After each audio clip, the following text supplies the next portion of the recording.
Right, good evening, ladies and gentlemen. City Council is reconvening from closed session. There's nothing to report, and want to adjourn the closed session at 6 o'clock and want to call the regular City Council meeting to order on Wednesday, September the 11th at 6 p.m. Mr. Clerk, if you can read the Metro replay schedule.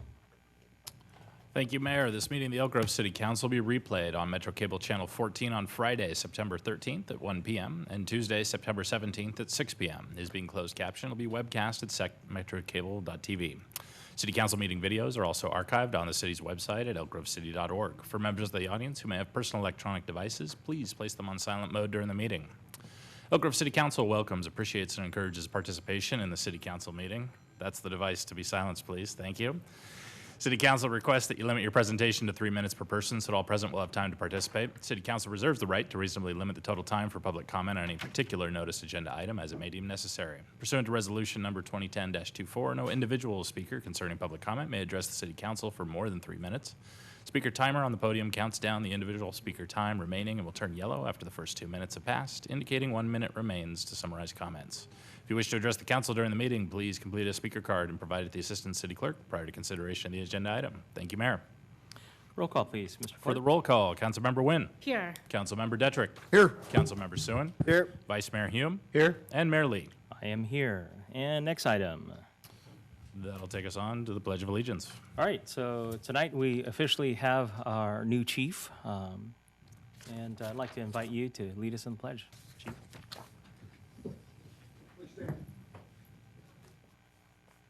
Pledge allegiance To the flag of the United States of America, and to the republic for which it stands, one nation, under God, indivisible, with liberty and justice for all.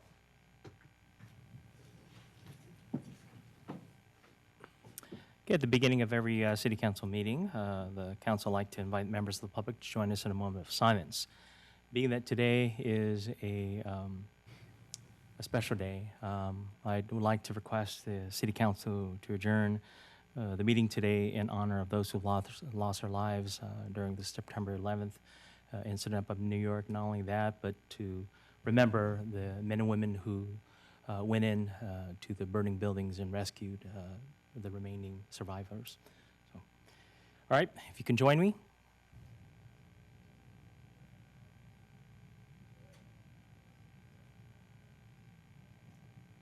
Thank you. And next item. Mayor, I support that as well. It's, pretty tough day for a lot of people. Thank you, Councilman. Absolutely. Yeah, thank you. Next item is approval of agenda.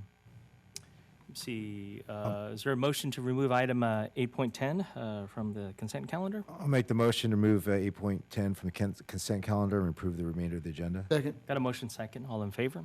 Aye. Aye. Opposed? Abstention? All right, next item. Under Section 3 of the closed session, we have no closed session items, and we have no presentations under Section 4, so that'll take us to Section 5, public comment. Members of the audience may comment on any item not on the agenda that is of interest to the public and within the subject matter jurisdiction of the City Council. Each person will be allowed 3 minutes or less if a large number of requests are received on a particular subject. City Council cannot take action on non-agendized items raised under public comment until the matter has been specifically included on an agenda as an action item. Members of the public desiring a response to a specific question are encouraged to contact any member of the council or city manager at any time. Those audience members who wish to address a specific agendized item are encouraged to offer their public comments during consideration of that item. Thank you, Mr. Clerk. Our first speaker is Brian Erickson. Following Brian is Dory Erickson.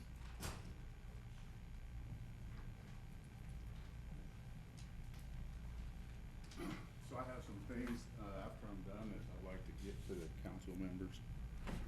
Do I give that to you? There should be one for everybody. My name is Brian Erickson. I am owner of Big B Construction, Stockton, California. We came out here and did the aquatics concrete for you guys. We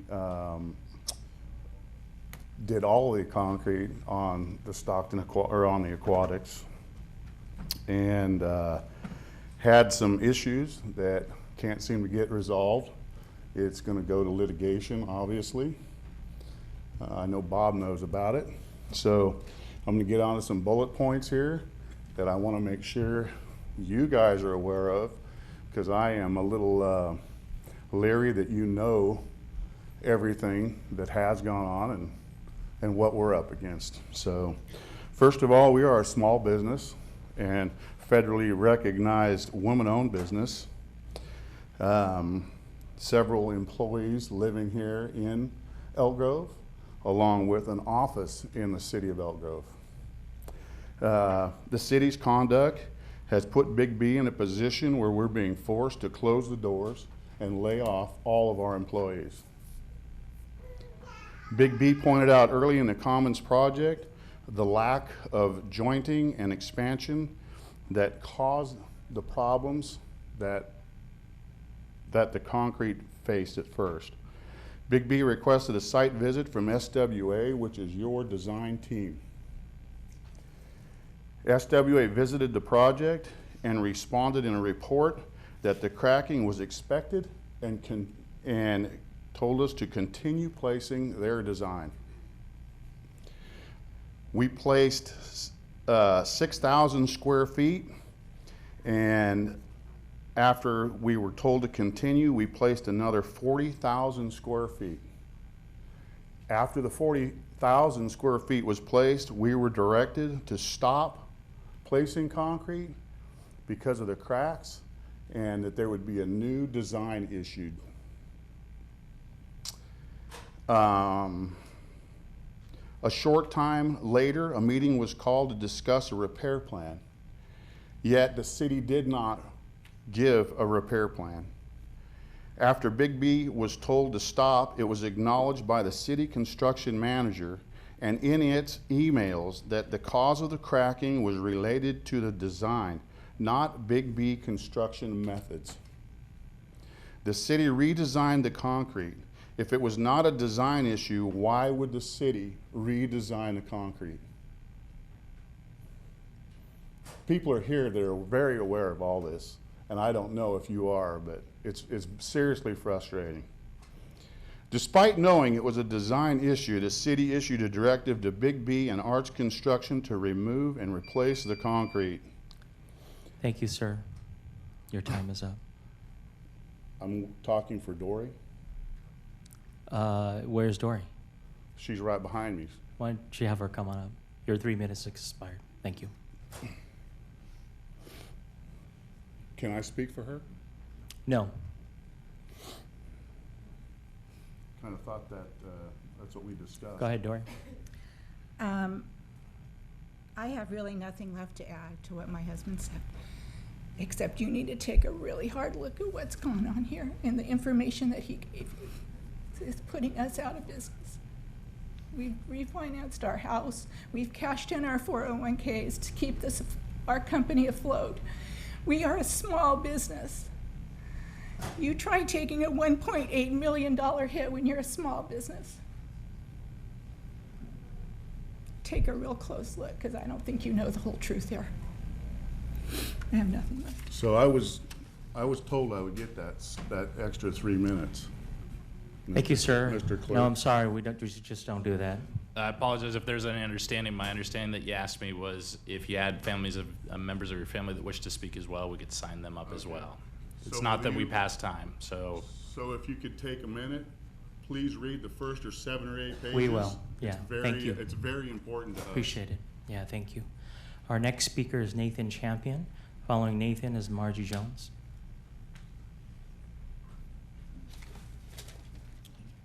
Good evening, Mayor and City Council members. I'm here with a small contingent of our Neighborhood Watch Group. If you'd stand up. Come on, stand up. Don't be shy. Thanks for coming. We wanted to thank you guys.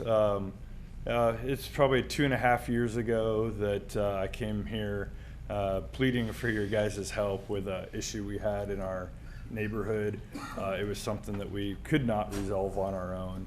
We certainly tried for a long, hard time before seeking your guys' help, but we came here and you guys heard what we had to say and assigned your city attorney, John Hobbs, to look into the matter.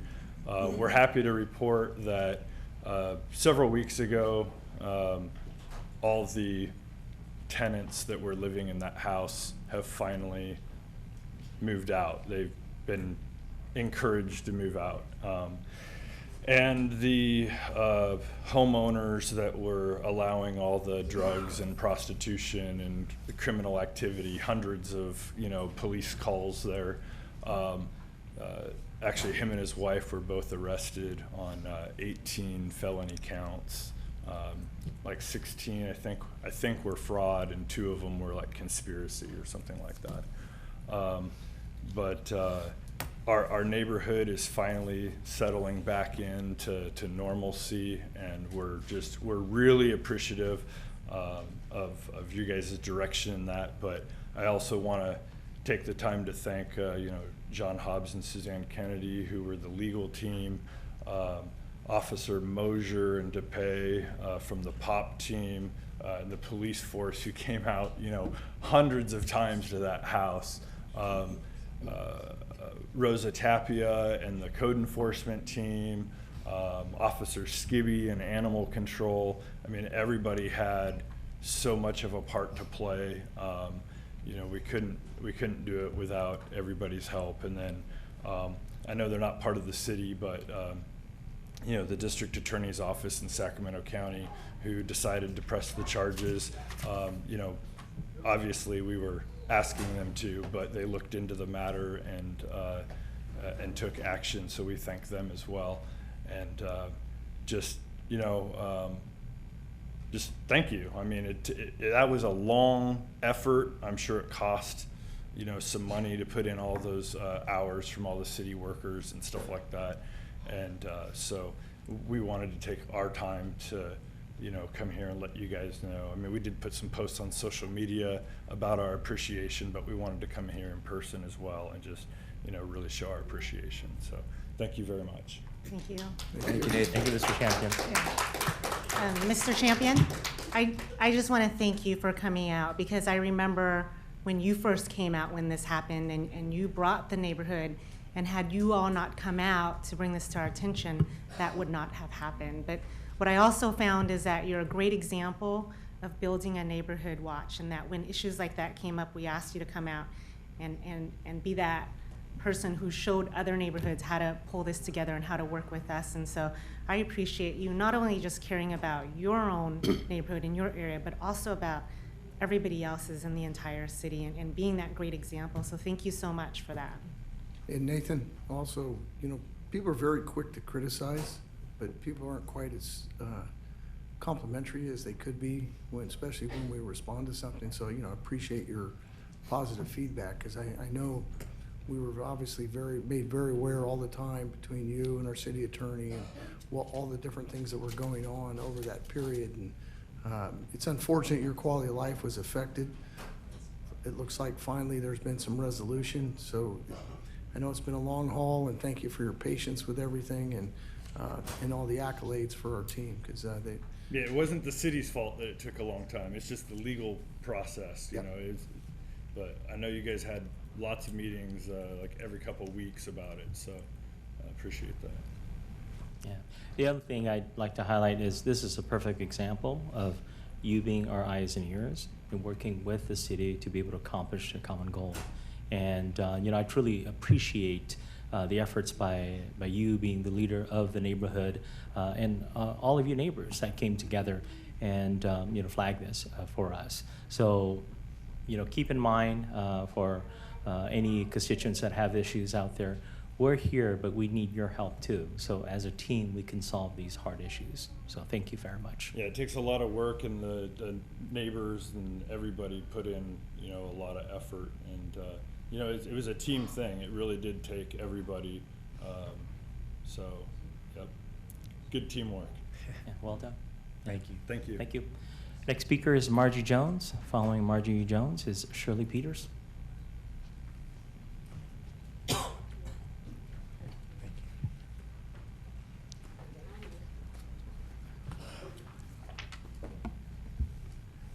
Good evening, Mayor Lee and council members.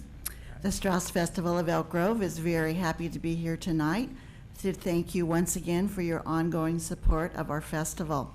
I have with me some familiar faces I know to you. I have Muriel Tsukamoto, Beth Hedlund, and Raylan Springer, some of our board members with us tonight.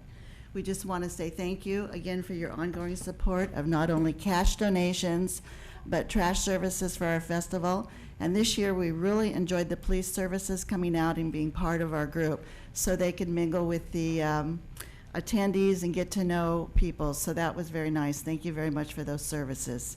And it was so nice that those of you that could attend to be part of our ongoing performance for the 32nd year. So thank you so much. We really appreciate it. Another great year. Thank you. Excellent job. Yeah. I do hear that some of the police officers are interested in dancing. Oh, really? Yeah. Okay. Especially our kidding. chief, yeah. Do you have names? Just kidding. Did you have a presentation? Would you like us to come down? Oh, yes, I have Okay. this plaque, sorry. Okay. I Let's just have the- kind of assumed that you guys know that. Yeah, let's have the council head on Okay. down. Thank you very much.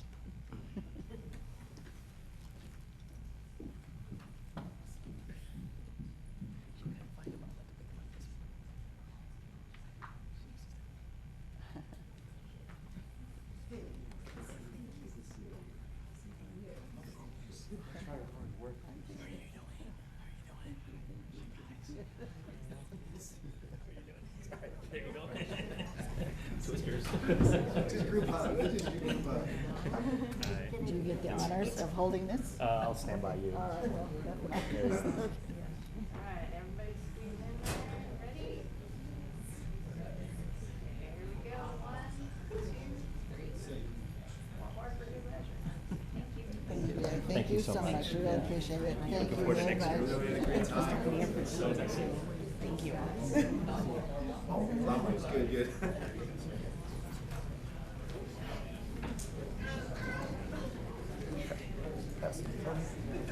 What's that? Pass the baton.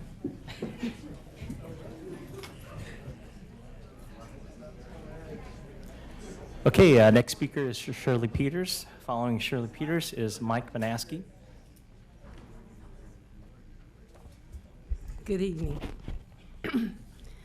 This is another thank you. It was a simple idea, and then it grew. Several years ago, driving through the rural neighborhood, I realized that the recommendation of staff was to build all major intersections in the rural area, the same as was done on Bond and Waterman intersection. To me, this intersection was uninteresting. So instead, I decided to recommend a roundabout on Waterman Road and Sheldon. Going through the process of writing letters, contacting the council and the Department of Public Works, and attending many meetings, a few of us shared our idea of constructing the roundabout rather than the tarmac-like intersections. At first, not too many residents were supporting this concept, but eventually, not only was there support for Waterman-Sheldon roundabout, but SCA recommended Bradshaw also have a roundabout. Gresham residents offered to help pay for erecting a windmill on top of the roundabout, depicting Gresham's logo of farm scene with a windmill as a focal point.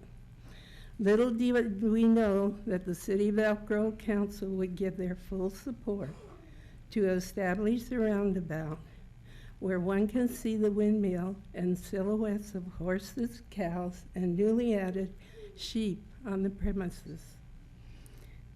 Enhancing the pastoral scene, a well was installed to bring water for the newly planted trees and landscaping. To add to the ambience, Leo Fassler donated farm equipment, which is displayed on the southwestern portion of the roundabout. He also donated funds to install solar lights, which we're still working on. It's a landmark. What a delight. The results of the visual plan have given the residents and all passers-by when traveling through the rural area Gresham residents appreciate council and staff for creating this important landmark for our city. Staff worked with residents, included them in every step. How exciting it was to be involved in this process.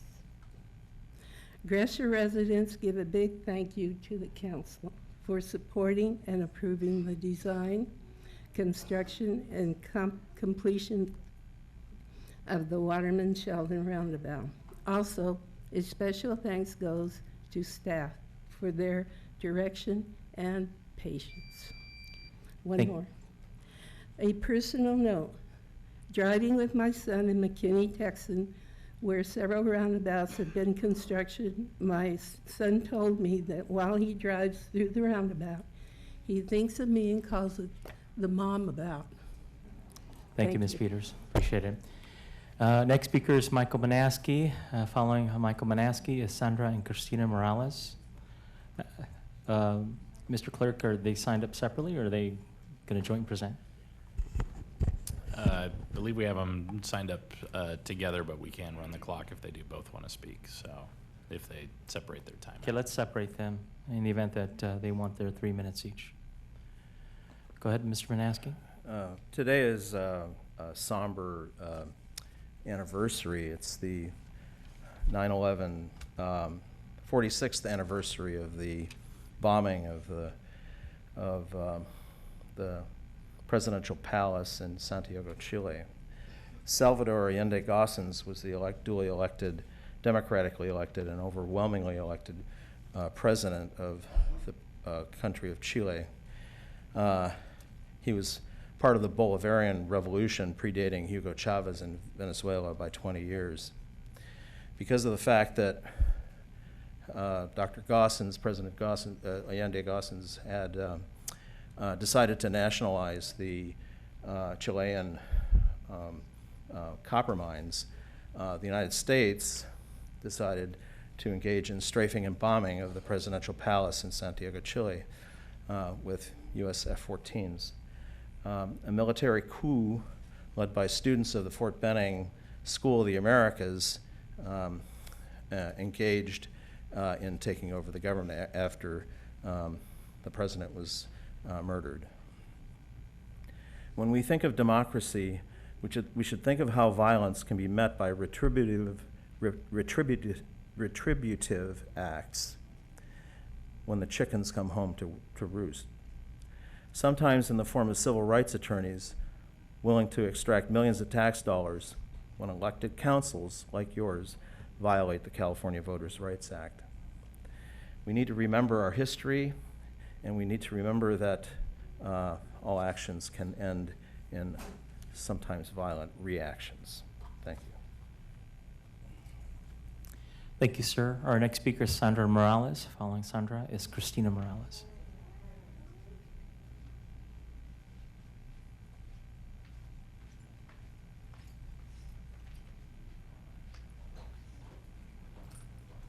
Hi. So there was an incident on Wednesday, September 4th, where I was attacked by another parent at Helen Carr Elementary. She gave me a concussion and a black eye. And the school is not really doing anything about it. We asked that she be switched to day shift so she's not on the same shift as, we're in kindergarten, so there's two shifts. There's morning shift and afternoon shift. We're both afternoon, and our kids are in the same class. So I'm trying to figure out why the school district the is school, not protecting us correct, being the victims. How nor are they setting an example. So let's Sandra, why don't you complete your statement, and then we can have Christina Well, my speak. daughter's been facilitating a lot of this for me, and she's been speaking to everybody, and that's why I've asked her to come up with me. I just want to make sure you guys have 3 minutes each. Okay. So we're just trying to understand why the school district continues to say that their hands are tied, that there's not anything that they can do about this violence. We have all this gun violence between children shooting everybody on campuses, and now we have a parent coming in and attacking other parents, and nothing's being done about it. And I'm trying to figure out why the school district continues to brush it off like it's no big deal. My daughter had gone to the school district and spoke to the head of security there. We brought the police report that your officer here gave us, and he told us that this was not sufficient evidence, and that until we can bring him sufficient evidence, he's doing nothing to her, and she's allowed to continue to come back on campus. So, and in addition to that, he pretty much threw the report back in my daughter's face and said that I probably instigated it. I never spoke to the man. I don't even know his name. So how is he saying that I instigated it, and why isn't anything being done about this? Yes, I filed a police report. Yes, she's been cited. And yes, I have a restraining order waiting to be delivered, by the sheriff's department. But in the meantime, me and other parents are afraid to even let our children play with her son because we don't know if she's going to attack us again. So I'm trying to find out why, the school district isn't doing anything about it, and why Elk Grove PD can't arrest somebody after a violent attack. I got a concussion. I had a 4-inch lump on my head. I obviously have a black eye that's getting better, but it was much worse. And she's going on like nothing ever happened. So help me out here. My daughter can give you some names of people that she spoke with and long letters that we've written. Chief, are you aware of this situation by any chance? I'm not aware of it specifically.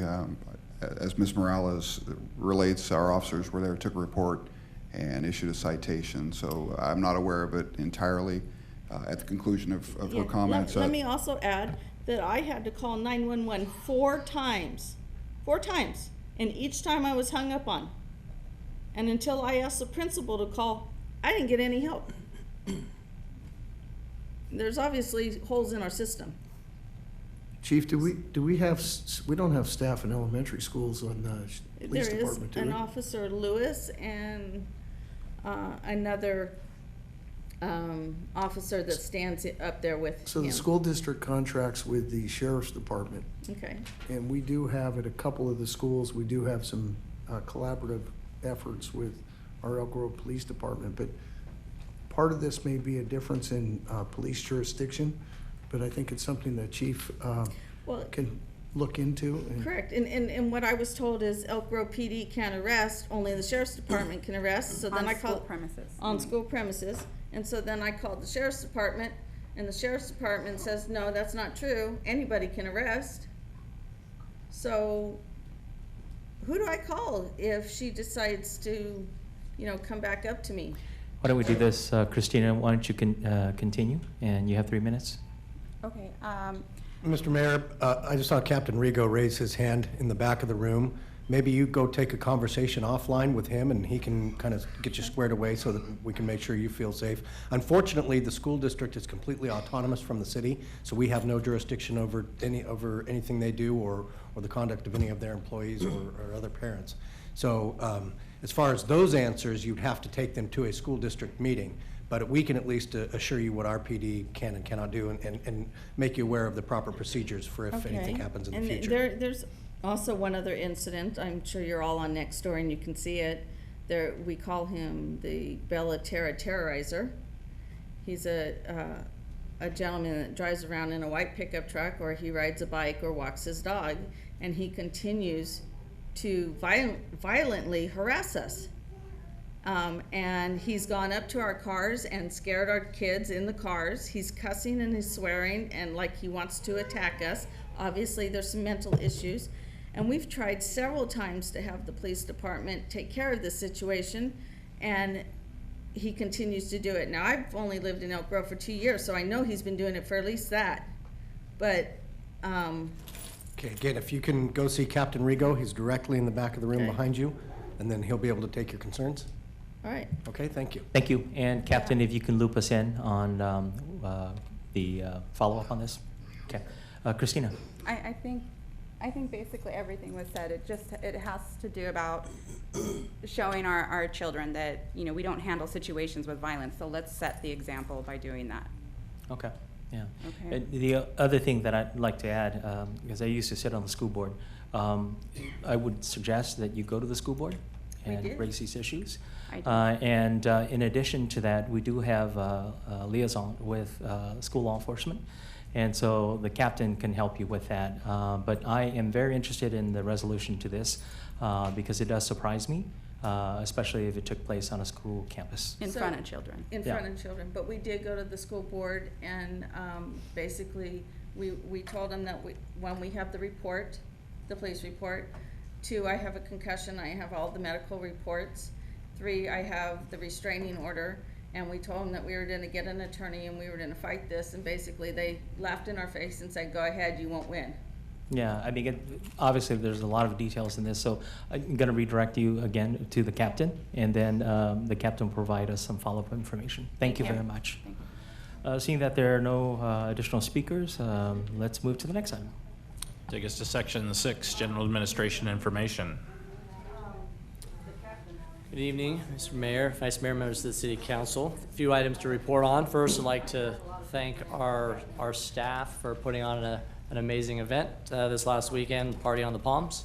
We had a great turnout. We had over 550 students showed up, age 13 to 18, so great turnout, a lot of great feedback on social media. So once again, our staff did a great job, and this activity, this party continues to grow. So much kudos to our staff, and I think the kids had a great time. There was a community workshop for the Civic Center Nature Area, proceeding with final design on that project. We had a workshop. We had about 20 people showed up, giving ideas and comments about their desires for the playground equipment, and we got some good comments associated with that. Also wanted to provide a brief update on our real-time information center. The council is aware of that new center that the city opened not too long ago. We've had some amazing results from that. I'd like to see if the chief, we've got 3 different reports on here. I know we've had a few others as well. Maybe you can just give a brief summary of some of the highlights of how successful the RTIC is in some of the events that have taken place. Sure. Our first opportunity to stand up our RTIC was during the outpouring of support from our community for the Tara O'Sullivan services, and specifically the procession away from our town and then back later on, and then the family and law enforcement services at Creekside Church. Served to provide really a viewpoint from the church in Rockland back to the city of Elk Grove. Gave us an opportunity to provide for safe ingress and egress of a very, very large procession, and do so in a systematic fashion. We also had the opportunity recently to become aware of an individual that was wanted for homicide, and by virtue of the technology that's part of the RTIC, we're able to identify that individual when he presented himself to our city and take him into custody without incident, and really remove a very dangerous individual from this community. Not a resident of the community, simply driving through, but nonetheless in our community. And lastly, another large one was 2 individuals who were wanted for an attempt homicide, a very violent attempt homicide from a Bay Area city. But by virtue of their arrival in our city and our knowledge of their presence, we're able to direct our units and again take both of those individuals into custody without incident. So it's, and I'm just touching on a few of the highlights. There's a number of success stories that are a part of that RTIC, and it's proven to be incredibly useful for our staff and making for a much safer community. Thanks, Chief. Appreciate that. A couple other updates. Bruceville Road and Poppy Ridge Road. Road signal is under construction.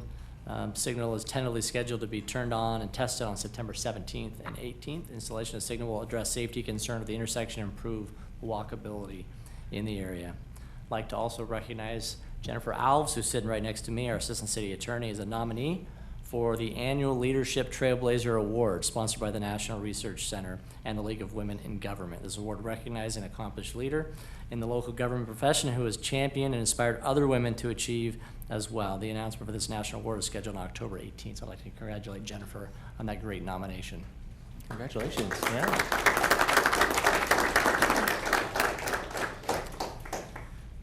Elk Grove History Week is coming up. City's partnered with several local organizations to recognize the last full week of September as Elk Grove History Week, September 21st through the 28th. Daily events and activities are planned that week, including cemetery tours, a plow to plate dinner, Pinkerton picnic in the park, and Hops and Brew Fest. Details on these events can be found on the city's website. And finally, there's a save the date item on here for our rental housing seminar. Code enforcement will host a free seminar about the rights and responsibilities of renters and landlords on Tuesday, September 24th from 6 to 8 p.m. here in the council chambers. Representatives from Code Enforcement, the Sacramento Housing Redevelopment Agency, Housing Choice Voucher, Project Sentinel, Fair Housing will share updates on landlord-tenant laws, inspection procedures, other details that rental property owners, managers, and tenants should know. It's a free seminar, but advanced registration is encouraged. Please visit the city's Facebook page for details. All this information, as well as information on our high priority projects, are on the city's website and remain available to answer any questions that the council might have. Okay, are there any questions? There are no questions. All right. Moving on, reports. So let's start off with Councilmember Detrick. Thank you, Mayor. Just wanted to highlight a couple of events that I think all of us went to. Was the retirement party for former Chief Brian Noblet.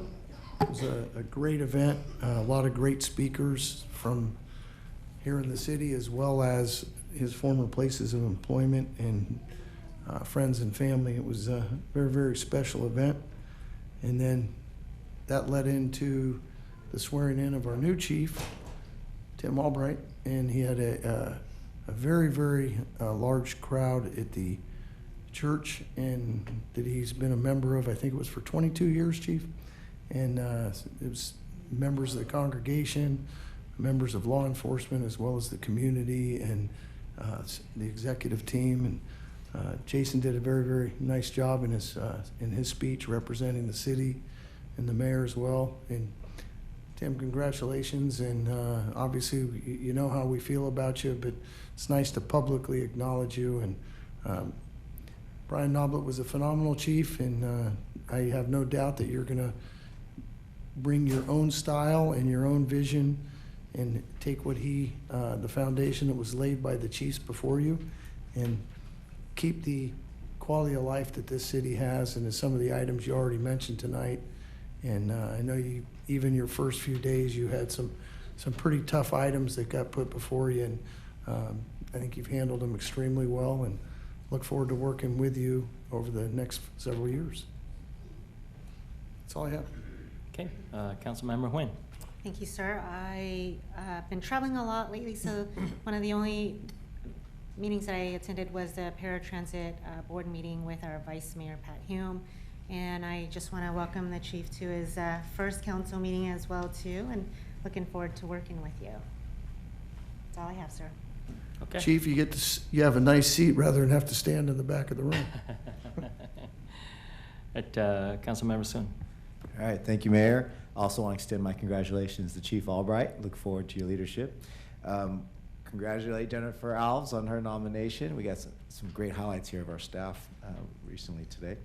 And then also want to thank Jody Moreno with her work on Party on the Palms. I saw some pictures that Stephen Crowley put up, and it looked like a really fun time for all the kids. So I'm glad to see that venue keeps continuing to grow.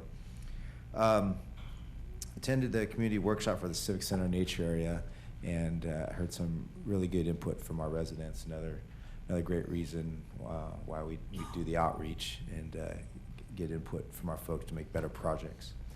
For regional boards, I had the SACOG, Sacramento Area Council of Governments Policy and Innovation Committee meeting on Monday that I chair, and we talked about the Metropolitan Transportation Plan and Sustainable Community Strategy. It's basically like a general plan for the region and the 6-county, 22-city region for transportation planning. I just want to bring to folks' attention, because of the federal regulations that are changing, it puts us, I don't want to complicate things, but basically it's going to make it a challenge for us to compete for SB1 funds for road projects in the coming year. And so SACOG and the Transportation Secretary is working on a solution. So it is important, though, so hopefully we can make some headway on that. As part of the SACOG duties, we also adopt the Regional Housing Needs Assessment for the area. That's the zoning for affordable housing. For folks don't know that, we got to adopt that by no later than 2021. So that those initial numbers are out for the region, and we'll have to certify that and then have it adopted by the city in 2021, I should say. And then tomorrow we have STA and the Sacramento Transportation Authority and the Library Budget Committee. That's all. Thank you. Okay. Thank you, Councilman. Vice Mayor Hume. Thank you, Mayor. Yeah, I'll heap all the praise onto the new chief, but I kind of miss Brian Noblet already, No offense. No, in actuality, to hear how much praise and admiration and kind words were spoken about him at his retirement party, not only from those who knew him socially or professionally, but also from, I think, one of his dearest friends in the department who has now assumed the position. And then to hear those words reciprocating back on that person at his swearing in, and the mutual respect you guys have for one another, I know we're in good hands. And I feel like the department is growing such a positive culture that I'm excited to see it continue. So congratulations in your new role, and welcome aboard. So other than those items, attended the paratransit emergency closed session last Friday or 2 Fridays ago. And then we will have another closed session coming up on Monday. Unfortunately, we can't report anything out of the closed sessions. Attended the Elk Grove Unified School District and City 2x2 with the mayor. I'll let him report out on that. Our team meeting for this week was canceled, as was our Sandboard meeting. That's all I have. Thank you. Awesome. I want to echo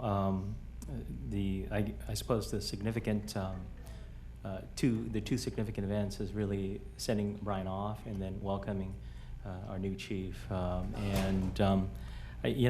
Honestly, I'm not surprised. All the good things that folks had to say about you, Chief Albright, is very, it's warm and it's sincere. And I think that as the community will find out that you'll be carving your own pathway. And I think that's the most important part. Love Brian Noblet, but he has bigger fish to fry, literally, because he is a fisherman.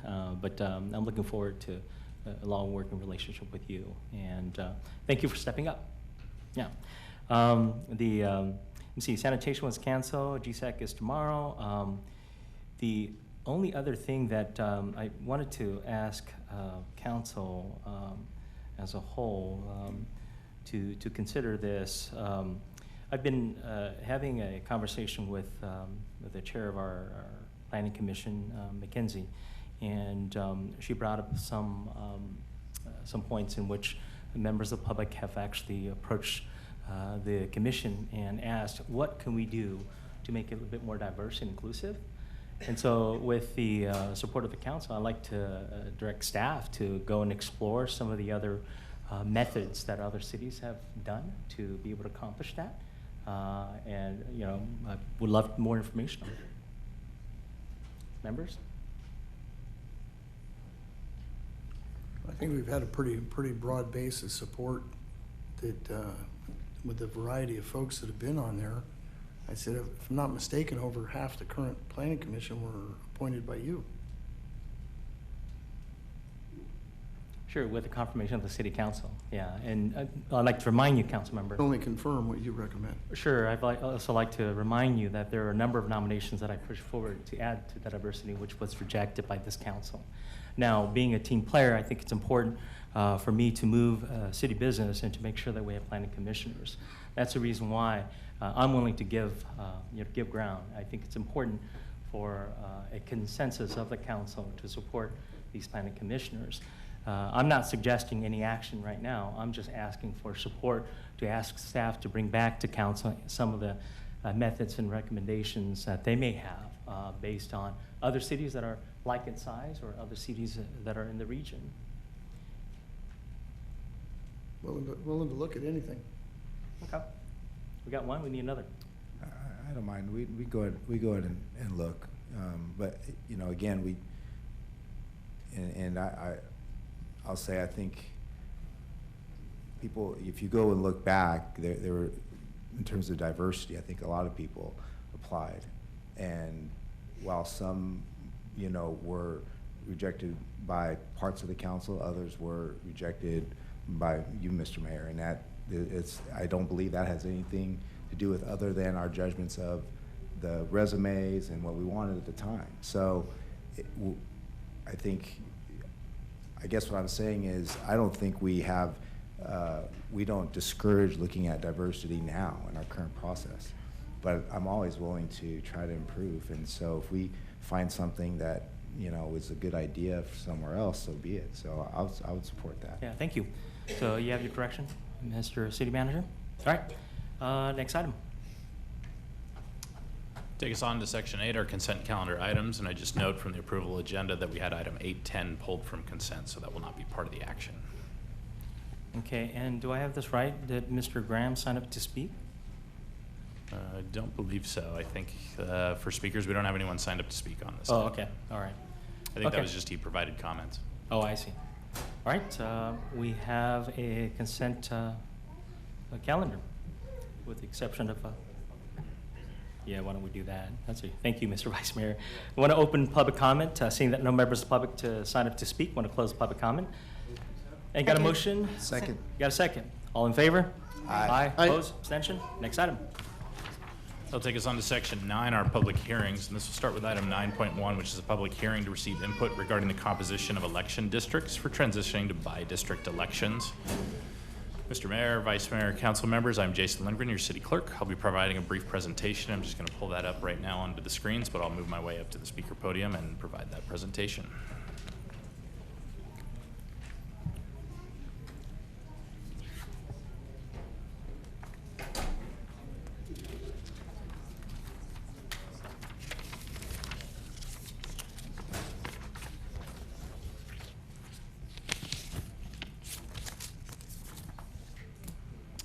And here we are. This is a first of 4 parts, or multiple part more than that if required, but what we're starting out is this public hearing process. This stems from our action that was taken at the August 28th meeting, which created a resolution of intent for the way that we elect offices to become by-district elections. And so this kicks off that process. As a quick overview, I'll just be talking briefly about what from and by-district election models are. We'll go over the resolution of intent to the by-district system and what that means, what that triggers as far as next steps that come up. Give a brief presentation just as far as our current district map and how we got there, and then really the intent of this public hearing is to receive input regarding the composition of the districts. And so that's really the intent for the hearing. This presentation is just some background information for us to proceed.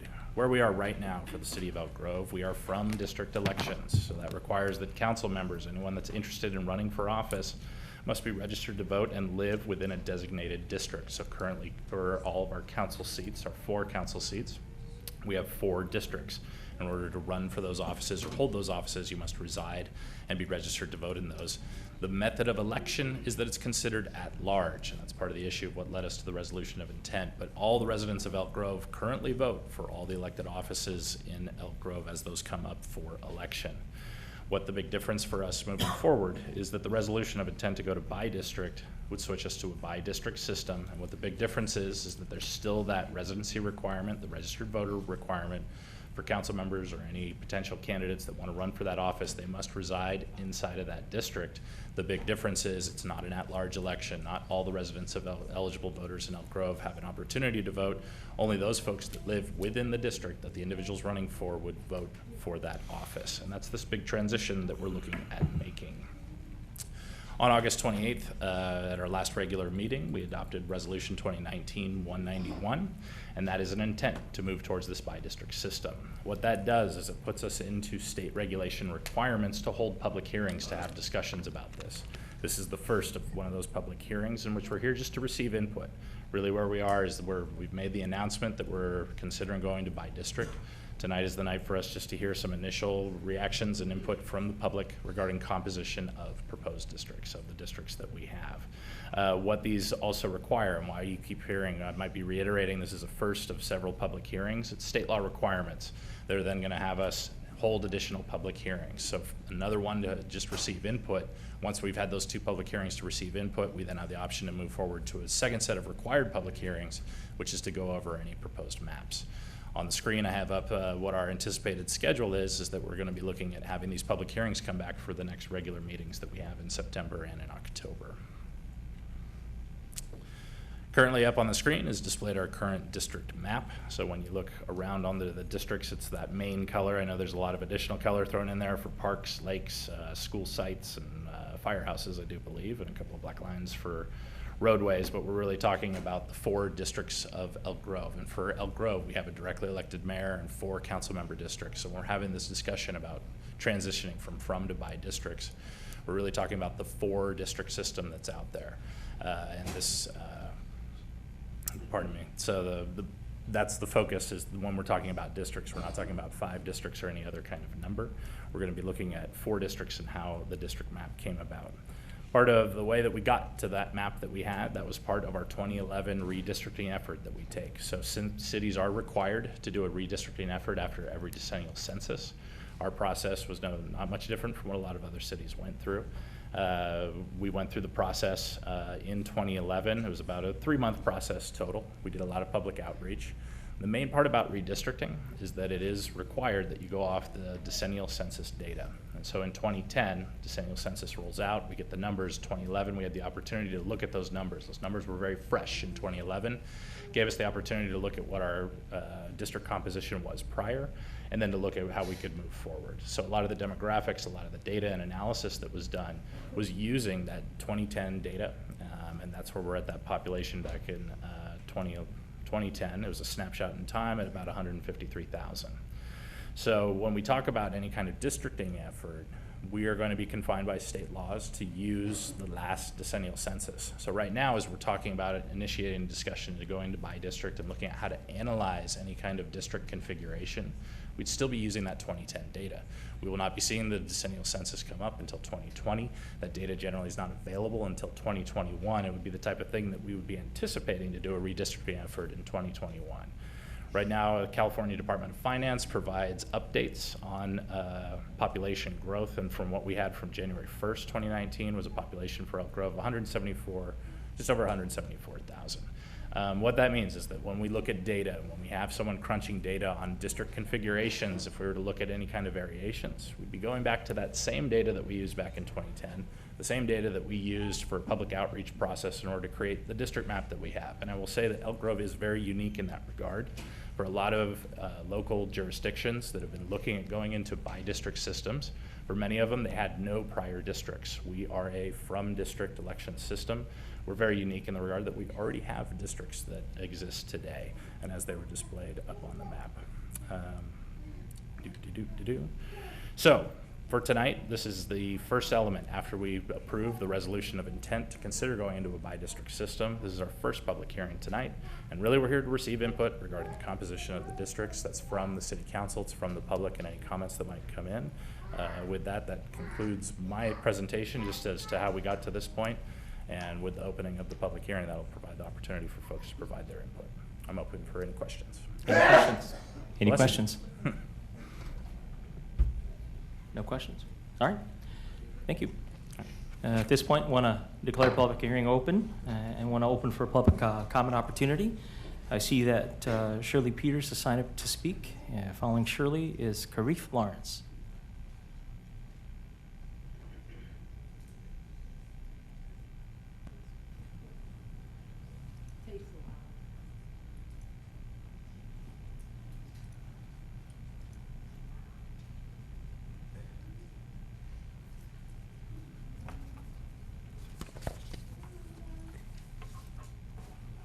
Okay, ours is a very interesting neighborhood. We are composed of Hispanics, African Americans, Asians, Fijians, American Indians. We have second generation people, Italians, Greeks, people from Lebanon, people from India. Actually, our neighborhood has a highly diversified representation of people from all over the world and all over the United States. And they do get along very well. Although they may have different preferences of political parties and may disagree politically, they come to a complete agreement that the Elk Grove rural lifestyle and its integrity must be preserved. That is why the from district voting system is supported. Our experience with the Sacramento County Supervisor when Elk Grove was not yet incorporated allowed us to only vote for one of the 5 supervisors. As a result, the other 4 supervisors continually voted against our supervisors when issues about Elk Grove were heard. Because of the policy, the rural citizen and the people living in Elk Grove were motivated to actively create their own city, which is what they did. Consequently, when Elk Grove became a city, the citizens voted to establish a from district method of voting for the new council. Gresham residents support the from district election method. It is the most democratic system. Council members determine and vote on issues regarding all areas of the city. Therefore, since the council has a prerogative to do that, all citizens should be able to vote for all council members. Very simple and very inclusive. It is recommended, therefore, that the council hold an election to allow Elk Grove citizens to vote for the method of government they feel is best for them. The city of Elk Grove belongs to the citizens, and the citizens have a right to vote as they choose without having their choices limited. Thank you. Thank you, ma'am. Karif Lawrence. Following Karif Lawrence is Maureen Kraft.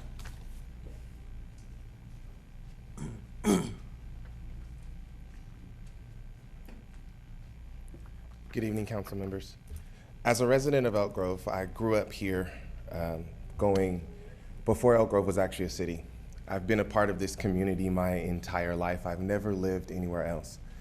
And for the first time, I feel as though going by district will help to represent who I am. When I look at this council, I don't see anyone who looks like me. Even though you may live in my district, even though you may stay where I'm at, it doesn't mean that I have the authority to hold you accountable because all of Elk Grove votes for every single person. This is what we have a mayor for. The mayor is the representative of the entire city and has to give to the will of the entire city. But as council members, you should each be accountable to not just live in a particular area, but also be accountable to the citizens of that particular area. We've already determined that it is legal for us to be able to do this, and it's something that will happen. My push is that we begin this process not in the 2021 census data, but using the current data. As the city manager has already said, or clerk has already said, that we have districts already drawn.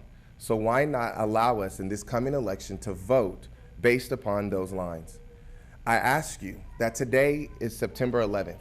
It is a day of remembrance of our country when it was attacked, when we were victimized, and in that we came together as a country.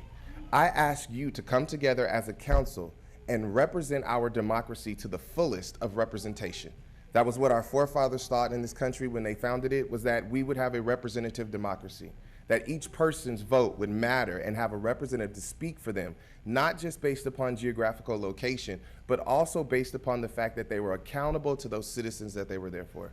So I'm challenging you to be the patriotic citizens that you claim to be and move us to by-district elections in this coming year. Thank you. Thank you, sir. Next speaker is Maureen Kraft. Following Maureen Kraft is Ian Stewart Vital.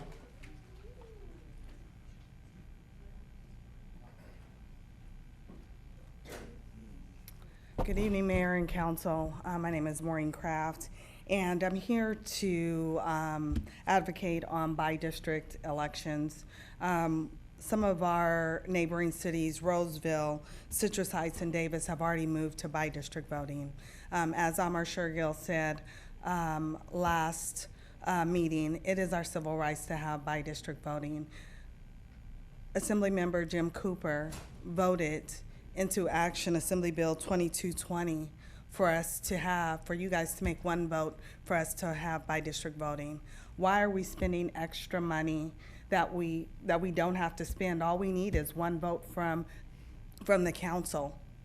We're spending extra money. The lawsuit will cost us millions of dollars. Why would we want to put that on the heads of Elk Grove residents?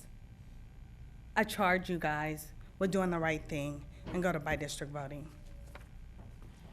Thank you, ma'am. Our next speaker is Ian Stewart Vital. Following Ian is Kimberly Stewart Vital.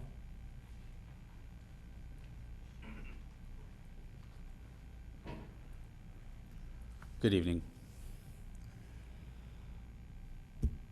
I am here to say that we should adopt the resolution that's being put forward by district voting, and that we should begin using the current census data. That way, this next election can be more representative of the people in the various districts, and it'll make it easier for grassroots individuals to run for city council offices and be able to raise the necessary funds to do so. Right now is incredibly difficult because they have to raise enough funds to be able to campaign in the entire city of Elk Grove, which is very expensive. Elk Grove is rather large. By doing by district, that means it'll give more people more opportunity to be more civically engaged and to actually pursue a role in civic engagement. So that is the reason why I believe we should begin using the current census data, and this should be passed right away, and we should be avoiding the lawsuit that's going to cost us a whole lot of money. Thank you. Next speaker is Kimberly Stewart Vital. Following Kimberly is Patricia Barber.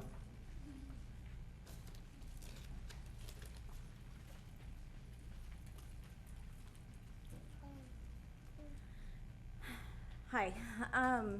I came to specifically let you know that I am for the by-district voting, and we need to use the current data so that we can make sure that our next election is for the people of each district, and that we're not having people outside of each district making decisions for the people of other districts. It's more democratic, and it opens up opportunities to people who wouldn't necessarily have that opportunity to run for office. It's a waste of money having it the way it is currently, and delaying it will be a massive waste of money. Don't do that to our citizens. Just pass it for by district voting with the current census data, please. Thank you. Thank you, ma'am. Our next speaker is Patricia Barber. Following Patricia is Michael Banaski. Patricia Barber. Patricia, are you here? Come on up.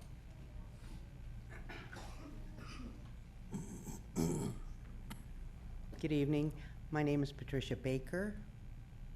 Sorry, typo. That's okay. I support the by-district voting and the current census. Thank you. Thank you, ma'am. Michael Banaski.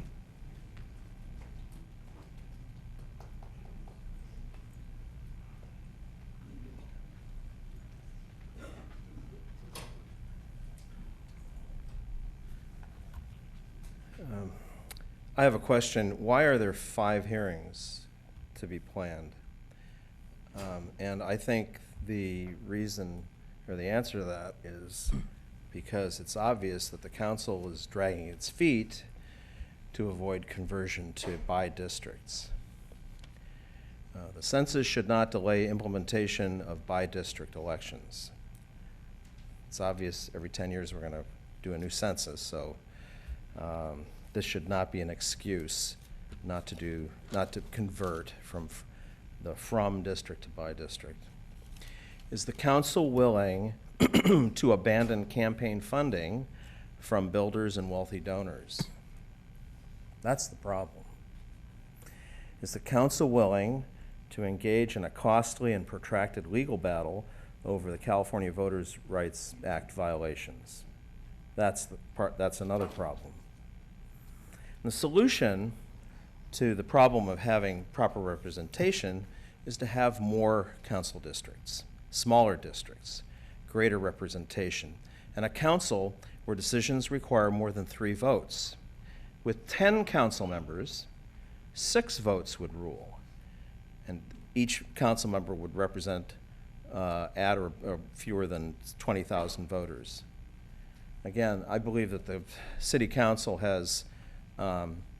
wants to concentrate its power, and it does not want to grow in a democratic fashion, and that's the reason why it's opposed to this.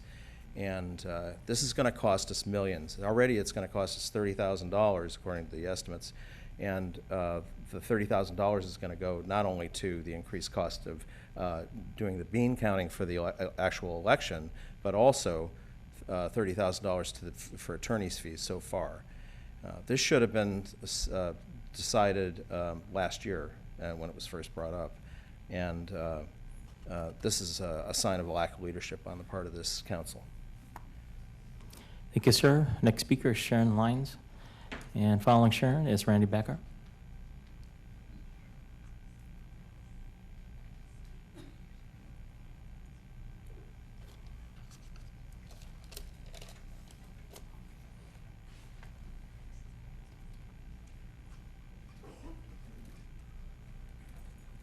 Thank you, Darren. Good evening, Mayor and Councilman. Women, too, Stephanie. Anyway, I am definitely for from district because of what Shirley Peters mentioned. I've lived here for over 44 years or maybe 45. And I remember the supervisor days. And I don't know how long, Pat's been here. Steve, have you been here that long? Before 2000? I don't know the rest for sure. But anyway, it was really, truly, when Mr. Kloss was in, when Don Natoli was in, it was 4 against 1 almost every decision. And it was really frustrating, and that's why people wanted cityhood. And we tried for that, I don't know how many times, until it happened in 2000. So, and that's the difference from district and by district. You will all be representing all of us, not just your little district. I call it a fiefdom. It isolates us into little fiefdoms instead of working together as we do now. The council members, I mean, and the mayor. The CSD will have to redo their consent. I've been following that also. And demographics will have to be repeated in 2021 after the new census comes out. And they're actually going forward with it right now, a change, which sounds absolutely ridiculous to me. We talk about inclusive, and that's exactly what we have now. We are all one. This council is working for all of us, not just their little neighborhood and the demographics that it showed up here. And we can also contact any one of the council people and the mayor about any issue that concerns us. and they will get back to us. Money will still be an issue. It doesn't matter how big the area is or how small.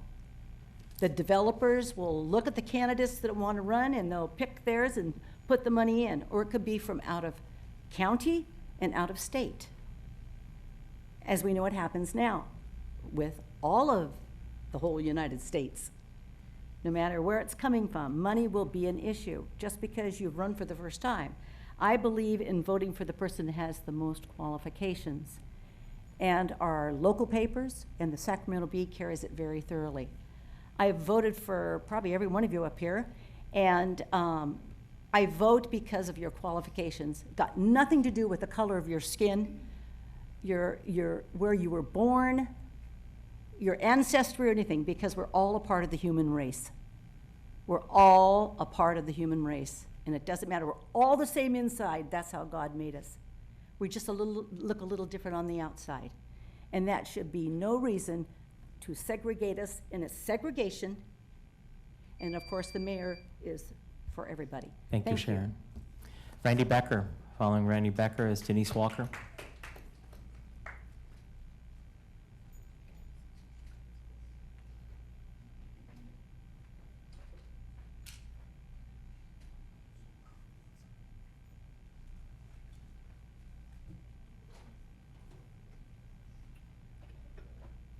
Mayor, Vice Mayor, Council.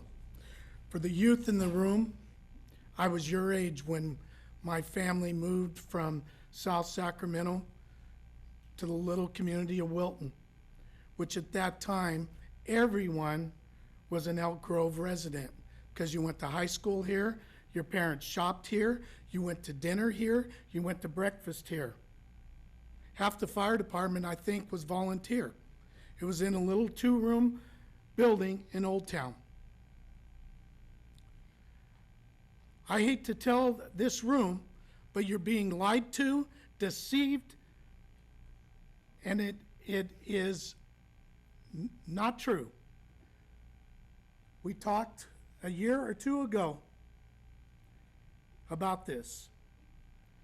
Every council member has won their district. Mr. Soon, you represent District 1, is that right? Mr. Hume, District 3? 2. District 3, District 4. I get the vote for all 5 of you. Under by district, I get the vote for Mr. Hume and the mayor. All the other 3 get to sit in jurisdiction of city business. So if you think that if you live in another district that you can vote any one of those out, I guarantee you the answer is no, you cannot. Not by district. But you can now. And no council member has ever lost their district. So you do have a district representative. And if you think by going to by district it's going to change the money, I got news for you. If either one of them spend $1 per voter now, they will have $3 to $4 that they can spend by district. There is nothing stopping finances. If you want finance restrictions, guess what? The Supreme Court ruled that PAC money can be used by other people. Win presidential elections, and you could form the Supreme Court. But until then, that's the law of the land. So go ahead and vote by district thinking you're going to save money. And all of a sudden, you're going to hear PACs showing up. It's called dirty money. You all have to disclose the money and who gave it to you. I don't think that's the same with PAC money. So therefore, you'll get maybe $25,000 and $100,000 PAC money will be spent. And there's nothing anyone could do about it. Thank you, Mr. Becker. Next speaker is Denise Walker. Following Denise Walker is Amr Shirgil.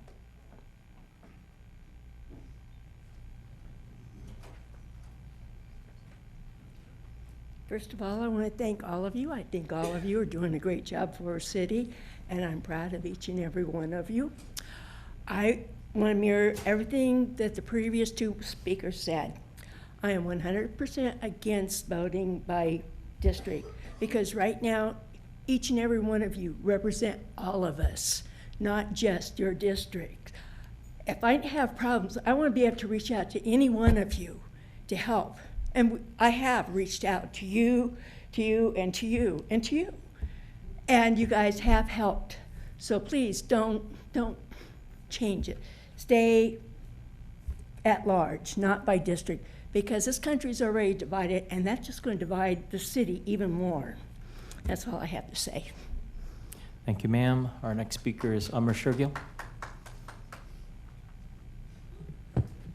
Amr, before you begin, I wasn't sure you were going to sign up to speak. I owe you an apology, one that you may not even know is due you, but following the last meeting where I felt like I had been forced to take an action that I didn't want to take, I chose to hold you accountable and said some untoward things about you. And although we can disagree on this issue, and ideologically we probably disagree on a lot of issues, that doesn't give me the right to call into question your character or your commitment to your convictions, and so for that, I sincerely apologize. Vice Mayor Hume, I accept your apology. I don't know about the remarks that you're referring to, but I accept that you work very hard in the city, for the city, and the words that you expressed here today mean a lot to me, so thank you. I'm speaking today regarding by district, and Vice Mayor Hume did accurately mention that I probably wasn't going to speak, but I see so many young people here today, and I think there's some context here that we could provide that would help them understand what's going on. I'm going to turn around a little bit. I apologize if it's disrespectful to the council members. So there's a larger struggle which goes on. Amar? Yes. There's a hand mic there that you could use. Oh, thank you. You should just have to hit the dial on in the handle. That sounds There we active. go. So there's a larger struggle which is being played out here that we learn about in our high school textbooks. Right? There's always a status quo, and then there's always people that are struggling for change. So in the history of the United States, we often have seen that there's people of color asking for greater representation, and that there are institutions within our government that don't want to see that change because they like power concentrated where it is. And the more that people of color are able to elect folks, the more that women are able to elect folks, the more they force changes, whether it's redlining, which prevents people from getting mortgages, or whether it's property restrictions, we can't live somewhere. Those were all things that councils just like this said were okay, even though they discriminated against the people of those communities. And they never said that they were bigoted or racist. They were just doing what they thought was right for the community. And that's sort of what's playing out here, is that we have folks who don't realize that there is institutional racism. And what we're asking for is to make the district smaller. And when you make districts smaller, it means that local community organizers can go out and talk to the people in their communities and try to get votes together. Because what happens right now is that when you have citywide districts, it's controlled by, elections are controlled by vast amounts of out-of-town money. So the elected officials you see here today have taken hundreds of thousands of dollars from corporations that don't care about Elk Grove, that are from outside of Elk Grove, and they spread that money all across town. And your local person who's a community activist can't fight them. So they lose the elections. And especially women and people of color, they have a real hard time raising the kind of hundreds of thousands of dollars they need, so they lose elections. And all of the people you see here that have been elected, they've actually taken hundreds of thousands of dollars. So what we're saying is, let's make those elections smaller so that the little guy, the young woman can actually try to challenge an election and maybe win and bring about the kind of changes that we all want to see. And we've seen, and I apologize, I know your hand's up, but I'm going to wait for just a moment. So we saw a group of young people come forward and say, we want to ban styrofoam because that hurts us. And the council said, let's send it to a committee, and no decision was made. Whereas over in the CSD, they actually ban the styrofoam. So these are the kind of decisions. Thank you, Mr. that- Shigel. I started late because of the microphone. So these are the kind of decisions that we're faced with, and I want you to make sure that you listen to the greater context of what's playing out here today. Thank you. And I think there was a question, Mayor, if you want to make that. You know, let's not do that. I think the question may be directed towards you, so if you can take it outside, I would appreciate it. Seeing that there are no, unless there was a request to speak, is that what you're requesting, to speak, young lady? Okay, so if you had a question for Mr. Shergill, you guys, you feel free to contact him. Seeing that there are no additional speaker, I want to close public comment and declare public hearing closed. And council deliberation and direction. Members? Anyone? Vice Mayor? Yeah, I have a question, and I don't know if I should direct it towards the Assistant City Attorney or the City Clerk. But at that special meeting where we voted to adopt the resolution stating our intent, that then calls out the process, which involves these 5 hearings and has to be acted upon within a certain amount of days. We've heard some other things thrown into the mix with respect to the directly elected mayor or additional council seats, and these things would have to go before the voters, as I understand it. Is there a process to amend the resolution to address potential larger structural changes in addition to going to a by-district situation and to have the voters vote upon that? I can jump into from what we stemmed off from the August 28th meeting with the resolution of intent. The state legislature has been rather active about what local jurisdictions can do and not do in terms of making transitions into different election systems. And where all the changes that the state legislature has created is they've made it easier for local boards to transition to by-district systems. Those come with trappings. So as the title of the item notes, Elections Code Section 10010, that sets forth the requirements that the state legislature set forward for a local legislative body to hold these public hearings. So the public hearings are required under state law now to create these by-district systems. The local entities, the local boards, have the authority through legislative changes to change to by-district systems. But when we talk about something, say, about making any alteration to the office of the directly elected mayor, or if you were to talk about adding districts to the system, we are still a general law city. We do not have, the state legislature has not given us, the local body, the reins to be able to make those changes. Those changes, Vice Mayor Hume, would have to go to the electorate. So if we wanted to make a change regarding the office of the directly elected mayor, or to talk about changing to more districts, those are questions we have to take before the voters on a ballot. Okay. But we are authorized to make the change to by district. It's just we have requirements to hold public hearings in order to get there. Okay, thank you. Okay. Councilman Sun? Did you sign up to speak? No, I didn't have anything. Oh, okay. No one else? Okay. Good. Thank you for your input. This is a process. We still have a number of other hearings that we'll be conducting here. So I encourage you to continue to recruit additional folks that could provide input, and I appreciate it all. All right. We received this item, so let's move to the next item. Take us to section 10, regular agenda action items and recommendations, starting with item 10.1, which is to receive information and provide direction on marketing and branding for the Civic Center campus. Good evening, council members. Lana Yoshimura, Community Event Center Manager. Thank you. I'm trying to turn this on. I appreciate the opportunity to be here this evening to speak about what is now known as the Civic Center campus, and to talk about an identity and a branding effort for the campus as we move forward.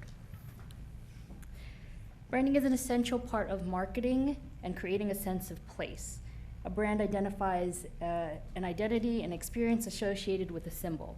All of these symbols on this screen, none of them have names of this business, but I can guarantee that almost everyone in this room, and maybe globally, people will recognize these symbols and have an experience that is associated with them. The same can be said about places and placemaking.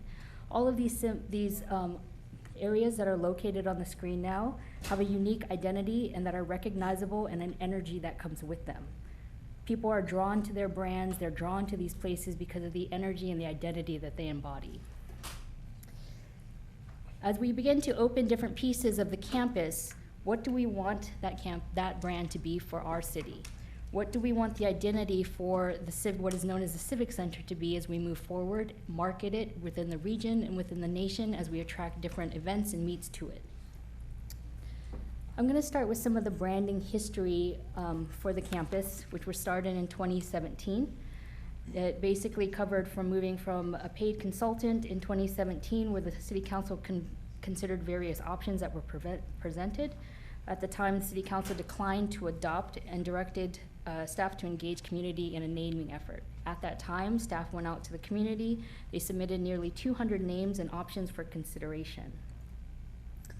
Staff advanced 6 of those options to an online public survey in 2018. The survey resulted in 1,200 responses with 50% favoring the Grove or the Elk Grove Civic Center. The City Council had no consensus on the name and they deferred naming at that time. In May of 2019, the Public Affairs staff and the Civic Center staff formed an internal working group to revisit the naming of the campus as we began to prepare for the operations of the facility. This is some of the methodology we utilized in going back on a naming process. We reviewed the Civic Center master plan and other related documents to comprehend the vision and the expectations for the site. We drew inspiration from the public input garnered from the process to find common themes and linkages among those ideas submitted.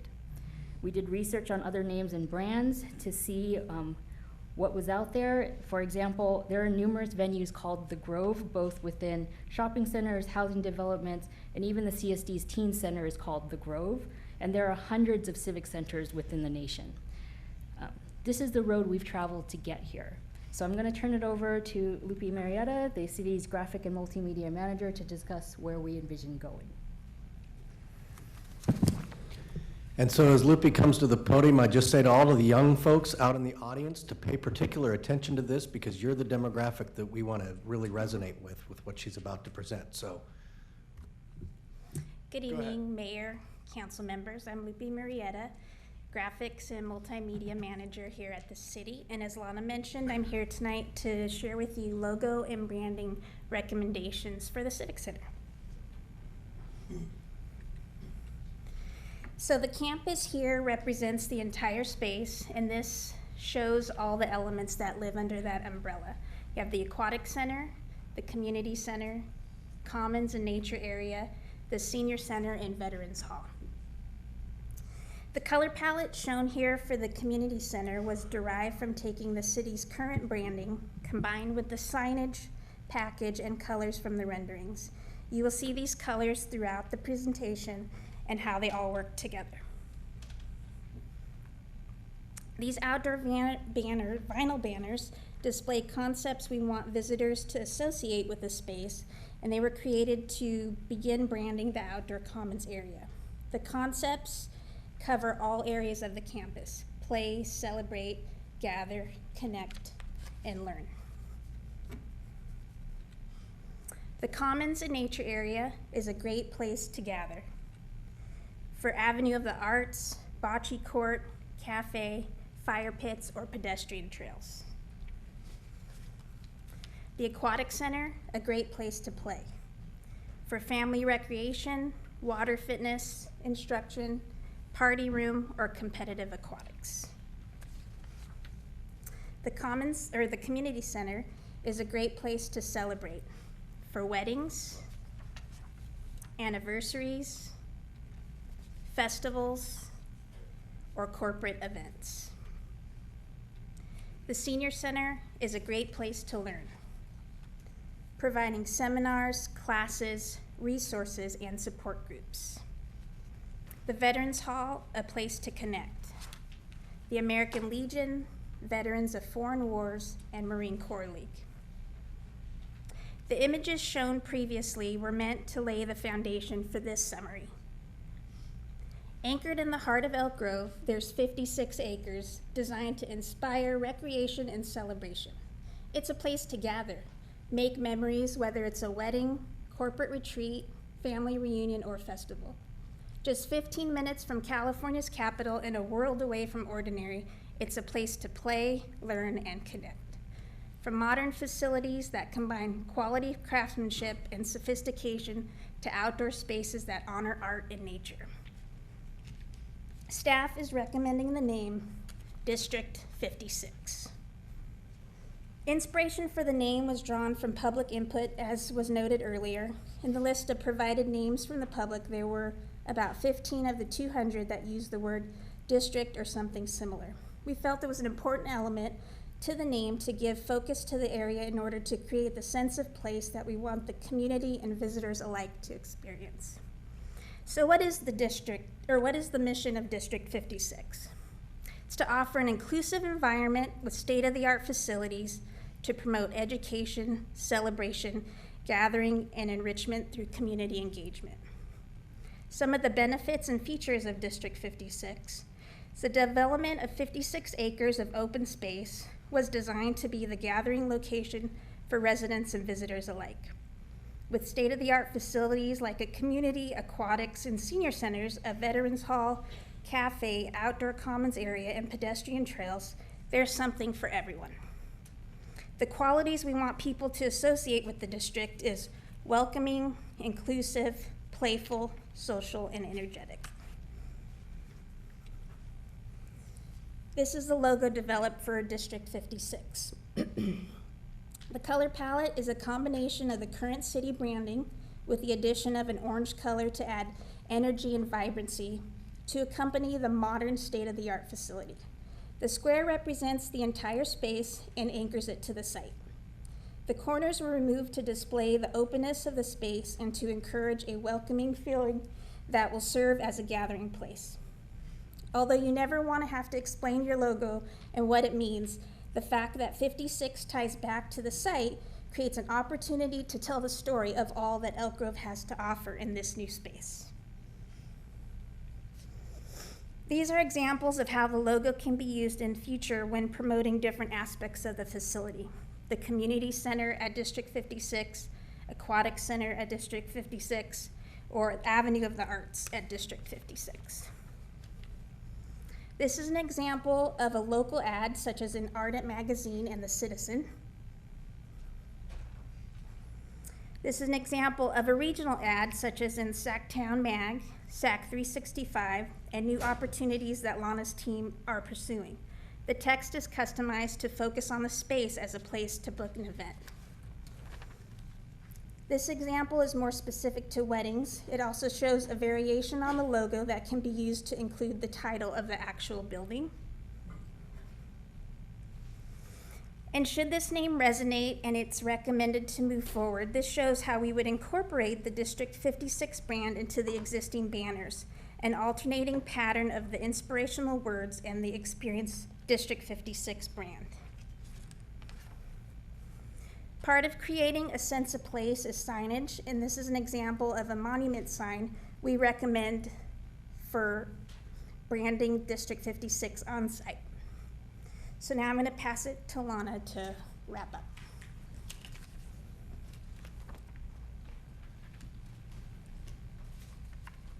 Thank you. So next steps. We're looking for direction from the council regarding the naming and the branding concept, either support for District 56 or approval to move forward with the Elk Grove Civic Center.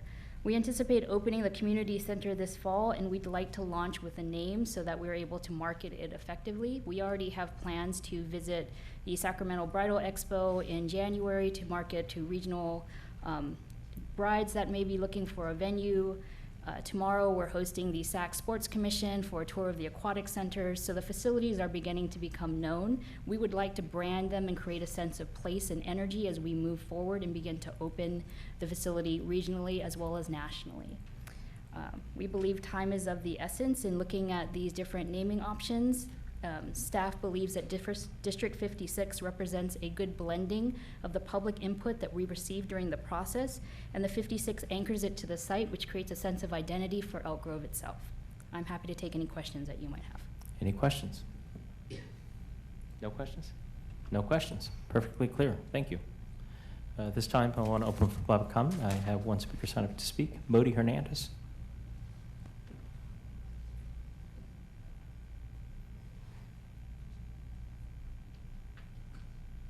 Hi. Hello. It's Madi, but that's no. Madi, thank you for correcting yeah. me. Appreciate it. I just want to talk about sort of an appreciation for this project, but I sort of wanted to address that I feel, and I have felt for a long time, I've been an Elk Grove citizen for about 3 years now, and I felt that, honestly, I don't think that there are enough teen-oriented activities or places to go. We have, like, obviously the the stores. We can go to boba, and we can go to school, and then we can just walk around. There are lots of parks and obviously the aquatic center, but I just don't feel that they're necessarily up to par with certain, like, the caliber of things that kids want to do. I just think that it's something that should be addressed. I feel that we should have a little bit more representation within our city. Obviously, you guys brought up the Party of the Palms that went on, but just sort of having one event that's super focused towards that. Like, the rest of them are obviously very family friendly and lots of fun to go to, but I think that we should be targeted a little bit more because we're a huge demographic in this city that I don't feel is very represented. So that's just. Yeah. Thank you for your input, but I do have a question. Yes. The name, is that hip enough, or is that something that you would support? I mean, yeah, I like it. It reminds me of LA, so it's a little like it's hip enough. So it's cool because obviously these guys up here, we're not cool enough to know. So. No. Yeah. No, yeah, I think it's a good name. It's like intrigued me. I haven't gone, but I've like shown interest in going, but never really went through with it. But yeah, it's an event that I would be interested in going in, so it's not bad. But things that would be more like that, just sort of to target the kids, and like honestly, this sounds like, or not someone my age would say this, but like to just keep kids out of trouble, you know, because there's been a lot of like really high crime rates that I've seen on Next Door Neighbor that my mom shows me. Like a friend of mine recently came home to his entire home empty after being robbed in like broad daylight. And a lot of the kids that I know at school have told me about things that they know going on from their friends and their family, that they just get into trouble because there's nothing to do. So I think honestly, if you target the teens with a little bit more effort, not to say that there isn't any effort, but just with a little bit more active, like of an active approach in that matter, that it would probably go down, so. Hey, Marty? Yes. Have you heard of our youth commission? I have, yes, and Okay. one of my friends is on that commission. Great. I did not apply, but honestly, I think that, I don't know what they're doing, obviously, but I think that if that commission could do a little bit more in really like creating events and things like that, it would be a lot better. You know, that's exactly what they do. So Okay. among other things, so I definitely would encourage you to get with your friend and find out, because you don't have to be on the commission to participate, right? So Okay. yeah, I think you know you're spot on, and I think they could use your input. Okay. Well said, Councilman. I was going to suggest that attend the meetings and participate and do what you're doing now. I mean, this is really helpful. And when you're out there at the commission speaking and saying, we need to do more, that's going to, wake them up and say, okay, so what we're doing is not enough. Yeah. But, I can honestly tell you, they need a lot of help, right? These are students just like you that, have a daytime school that they have to go to, and so it is very challenging. But for any of you young people who see the need in the community, I think that that's a great starting point because we formed that commission particularly for that, to provide input and to advise us on some of the things that are missing. So thank you so much for stepping up. I appreciate it. Of course. Thank you very much. Yeah.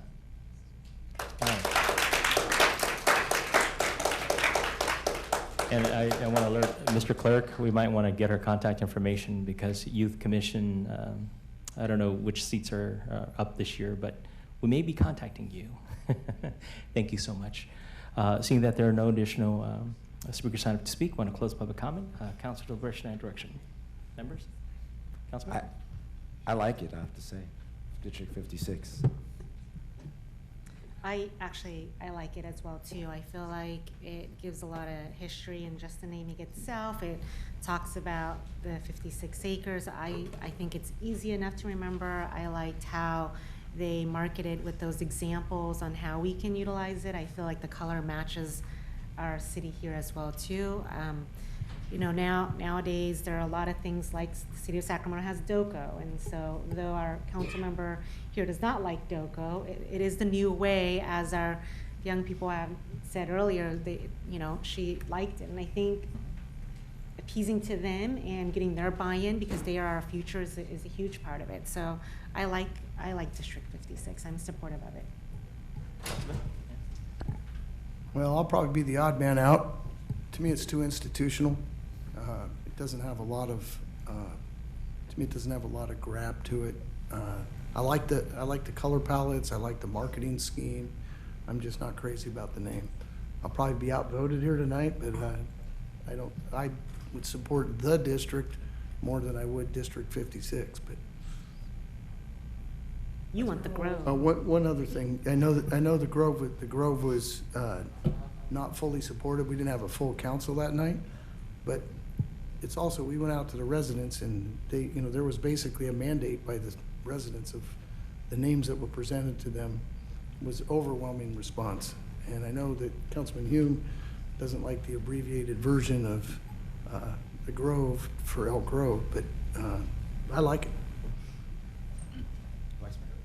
Yeah, so I heard Randy make a comment in the back, and that's exactly why I asked the young people for their input, is because we're not aiming for the old bald guy. Yeah, but who's got the money? Good point. I have a question, and Daryl's not here, so I'll point it to, I guess, to you two or to Christopher. Would there be an advantage in making it District 76 so that it includes the full 76, including the 20 acres to the north yet to be developed?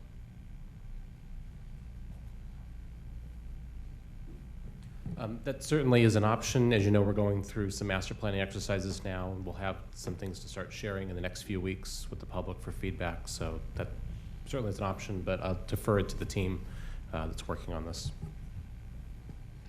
I think to some degree, I understand the 76 acres. It kind of reminds me of the 76 gas kind of thing. I don't know if that's the direction we would want to go. We specifically targeted the 56 acres because it's congruous. You know, the other 20 acres is across the street, so there's not a complete package, but when you look at the 56 acres, you see that as one package and one parcel. So that's kind of why we went with the 56 acres versus the 76. Okay.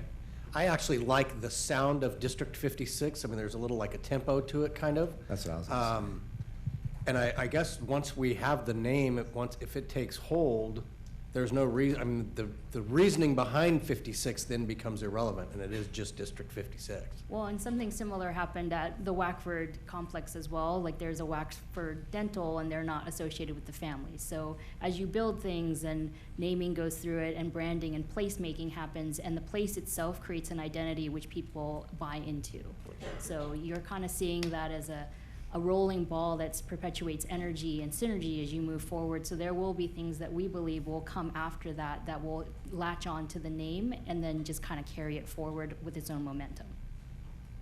Okay. Okay, Councilman, Sin? Oh, yeah, well, I mean, I said I liked it earlier, but thank you, Mayor. I do want to add, if we go forward with this, I definitely propose we change the name of Civic Center Drive to whatever, but it wouldn't be fitting to have Civic Center Drive in front of our District 56, I don't think, so. That's interesting. So your thought is matching it? Matching, or Lon, I don't know if you have a marketing plan for that, but something that would be, you know, compatible with District 56. Maybe Grove, District 56 on the Grove. on the Grove, maybe that'll satisfy Councilman Detrick. There's your Grove. Yeah, I'm in support of it. We had a deep discussion with the workshop. I think that you know, staff put a lot of time into this. There is a rhyme and a reason. At first, I was wondering, how did you come up with this? And then, you know, when you explained it, that really was helpful. So I'm definitely in support of it. But I would be open to changing the Civic Center Drive to the Grove, so that council members, Tetrick would be happy with that. Or something. I don't know. I don't know if the Grove. We were joking. Anyway, I just think it would be more compatible. I've said the same thing about changing the name. I don't think the Grove is a good name for a street, though. I think it's, it's a place, right? Yeah. But I'm just curious, with everybody in the audience, raise your hand if you like the district. Hey, take off your hat, Brett. The name. If you like the name District 56 for our master plan aquatics area, and okay, so you got maybe 20% maybe of the room. How about the Grove? Who likes the Grove? That's about almost equal. No. I don't think it's equal. District 56, raise your hand again. District 56. I don't think that's equal. There's a lot. Look at I think you have enough, right? Staff? Do you have enough? Okay. All right. Council, if I could really quick, before we move on, I just wanted to mention, if we do change the street name, can you give staff a minute to make sure nobody's addressed off of Civic Center Drive? Because if they are, that might be somewhat difficult. If I'm not sure if either the apartment complex or any of the businesses have that address. So could we look into that a little further before we make a decision on the street name change? Sure. Yeah. Perfect. Yeah. Can I just point out, we already have a Grove Street? We do. We do. We do. Okay. All right. Sounds good. You have enough, so let's move to the next item. Take us on to item 10.2, which is to receive information concerning existing general plan policy prohibiting gated neighborhoods in the rural area and provide direction as appropriate.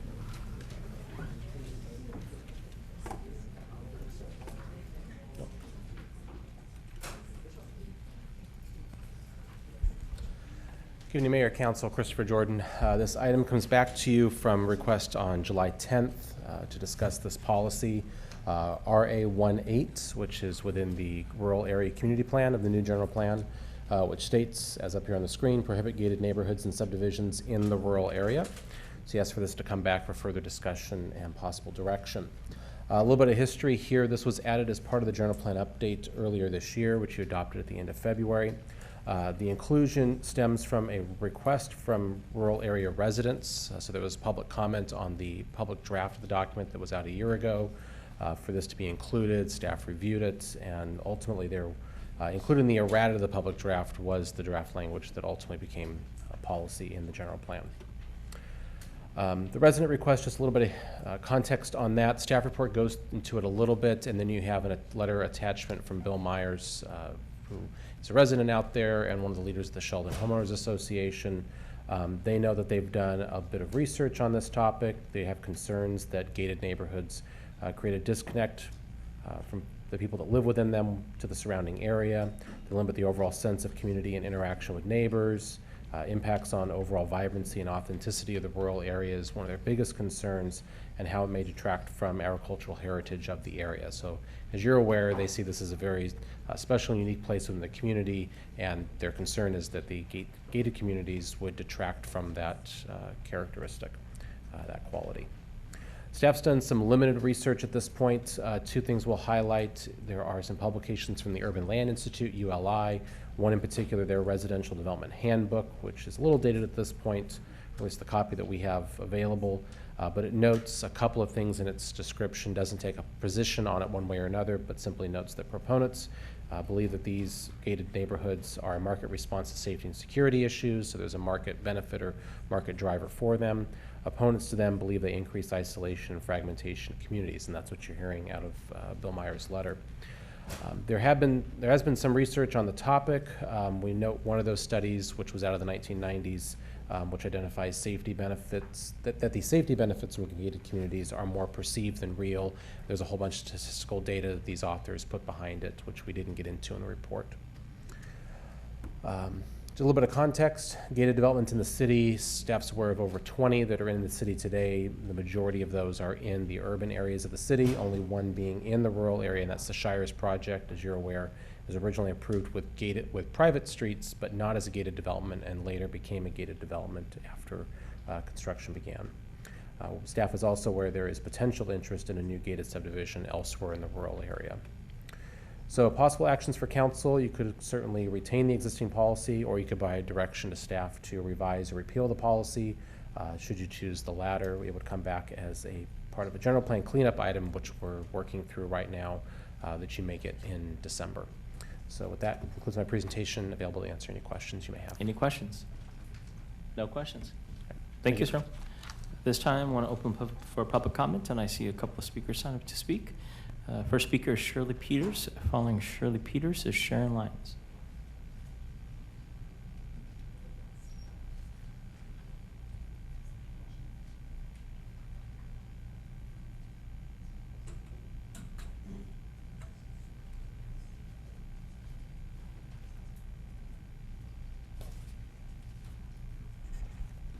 Our area doesn't have gated community, and it wasn't in the general plan originally, and it isn't in the general plan now.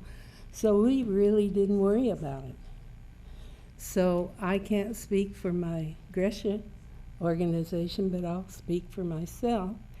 And I agree with Bill Myers, the letter he wrote to you regarding gated communities, with all of the concerns that he had. I had a sister-in-law and brother-in-law who lived in Long Beach, very nice gated community in the urban area, which is where I feel they belong. But they had robberies and they had break-ins. So the security thing is kind of maybe. I just feel it's not compatible in our rural area. And so I would say that I do not support allowing to come in. Thank you.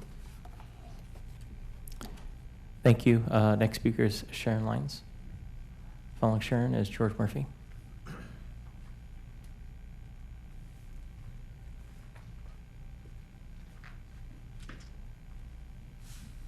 Thank you, Darren, and council people.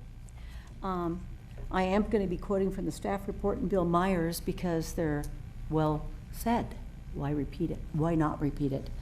The thing that bothers me most is the general plan, 2 to 3 years worth of work was spent on the new general plan under Christopher Jordan's direction, and he did a great job.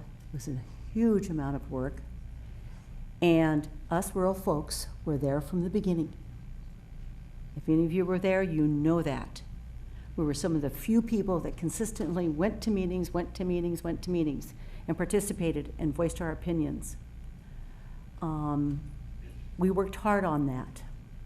And 7 months later, a developer from our area wants to change policy RA-1-8 for his personal advantage. I don't think that's right. I did not see this person or other people like him at all during the process. It was a public document online. Everybody knew about it. It was in the paper, Sacramento Bee, and I think it's a little late in the coming. I do want to read from Bill Myers' letter, staff report. The policy was added at the request of residents in the rural area. During the development of the general plan, these residents expressed a desire for this policy based upon research they had conducted on gated developments. They felt that gated developments can disconnect people from the surrounding area, absolutely, limiting the overall sense of community and interaction with neighbors, especially rural neighbors, and impacting the overall vibrancy and authenticity of the rural area. Another point too, they often have their own CCNRs, which would be on top and probably eliminate the city's general plan's policy on the rural area. And that's a real concern of mine. And then this is quoting from Bill's letter. The main purpose of the rural area is to devote a city space. It's been here for years. The rural area was there before it became a city. a city space specifically to preserving the rural lifestyle, including the right to farm and to raise animals associated with farms and agriculture. Since gated communities are basically an urban phenomenon, I don't know if they are anymore, but promoted by urban developers, they have seemed to us by their very nature and purpose inconsistent with our rural history in Elk Grove. In fact, I think that's part of our motto. And to our farming background and our neighborly open community lifestyles. Gated communities in a rural area are simply an urban imposition where they do not belong, and spreading them where they do not belong to simply treat the rural area as a land reserve for further urban sprawl. Thank you, ma'am. Appreciate it. Please leave the policy alone. Thank you. Thank you. Mr. George Murphy.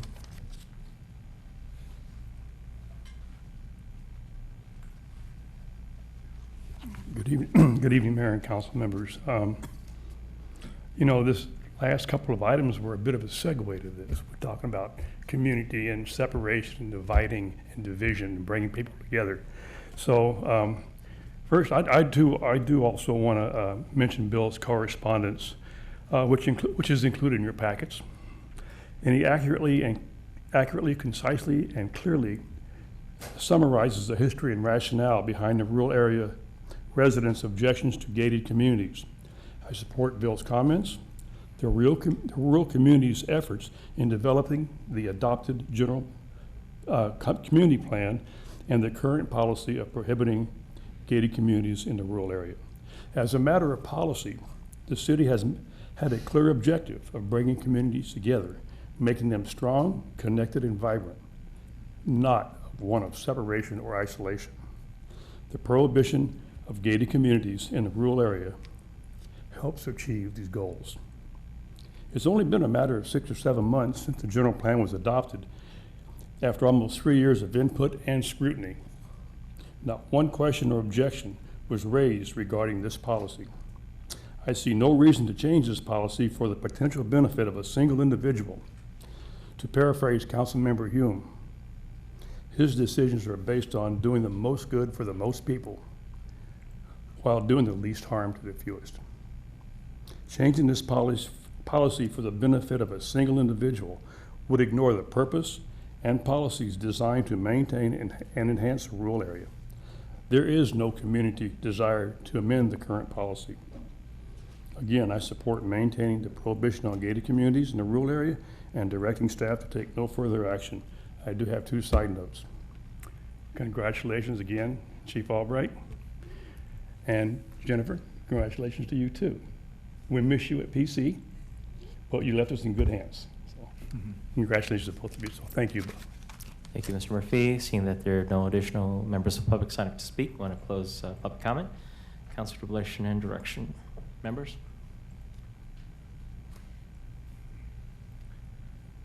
I can go first.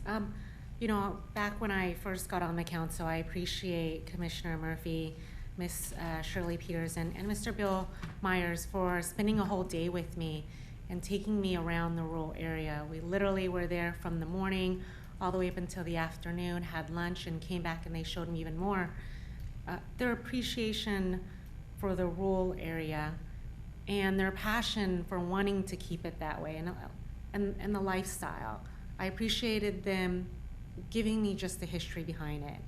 So as we talk about folks that live in certain areas and what they want and how it's a lifestyle for them, I appreciate that because I took the time and spent it with them and they showed me around the neighborhood. And so, you know, I didn't know, honestly, this was easy for us to miss that this was in here. But hearing from them and having them tell me how much they want to keep everything the way it is, because there's history behind it. It's a quality of life and it's a lifestyle for them. And I also see it as segregation and it's also a disconnect. I agree with that, especially in that area. And so for that, I would support keeping it the way it is. Mayor. Councilman. Thank you, Mayor. You know, just to piggyback off of Councilmember Wynn's comments. Part of the beauty of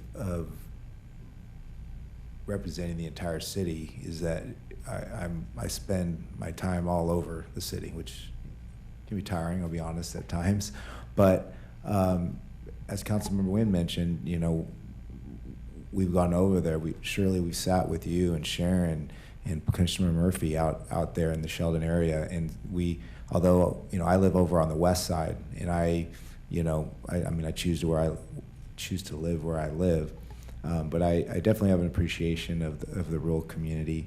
I will say that as someone who's designed communities, working throughout the state, I could tell you any of the projects that I worked on.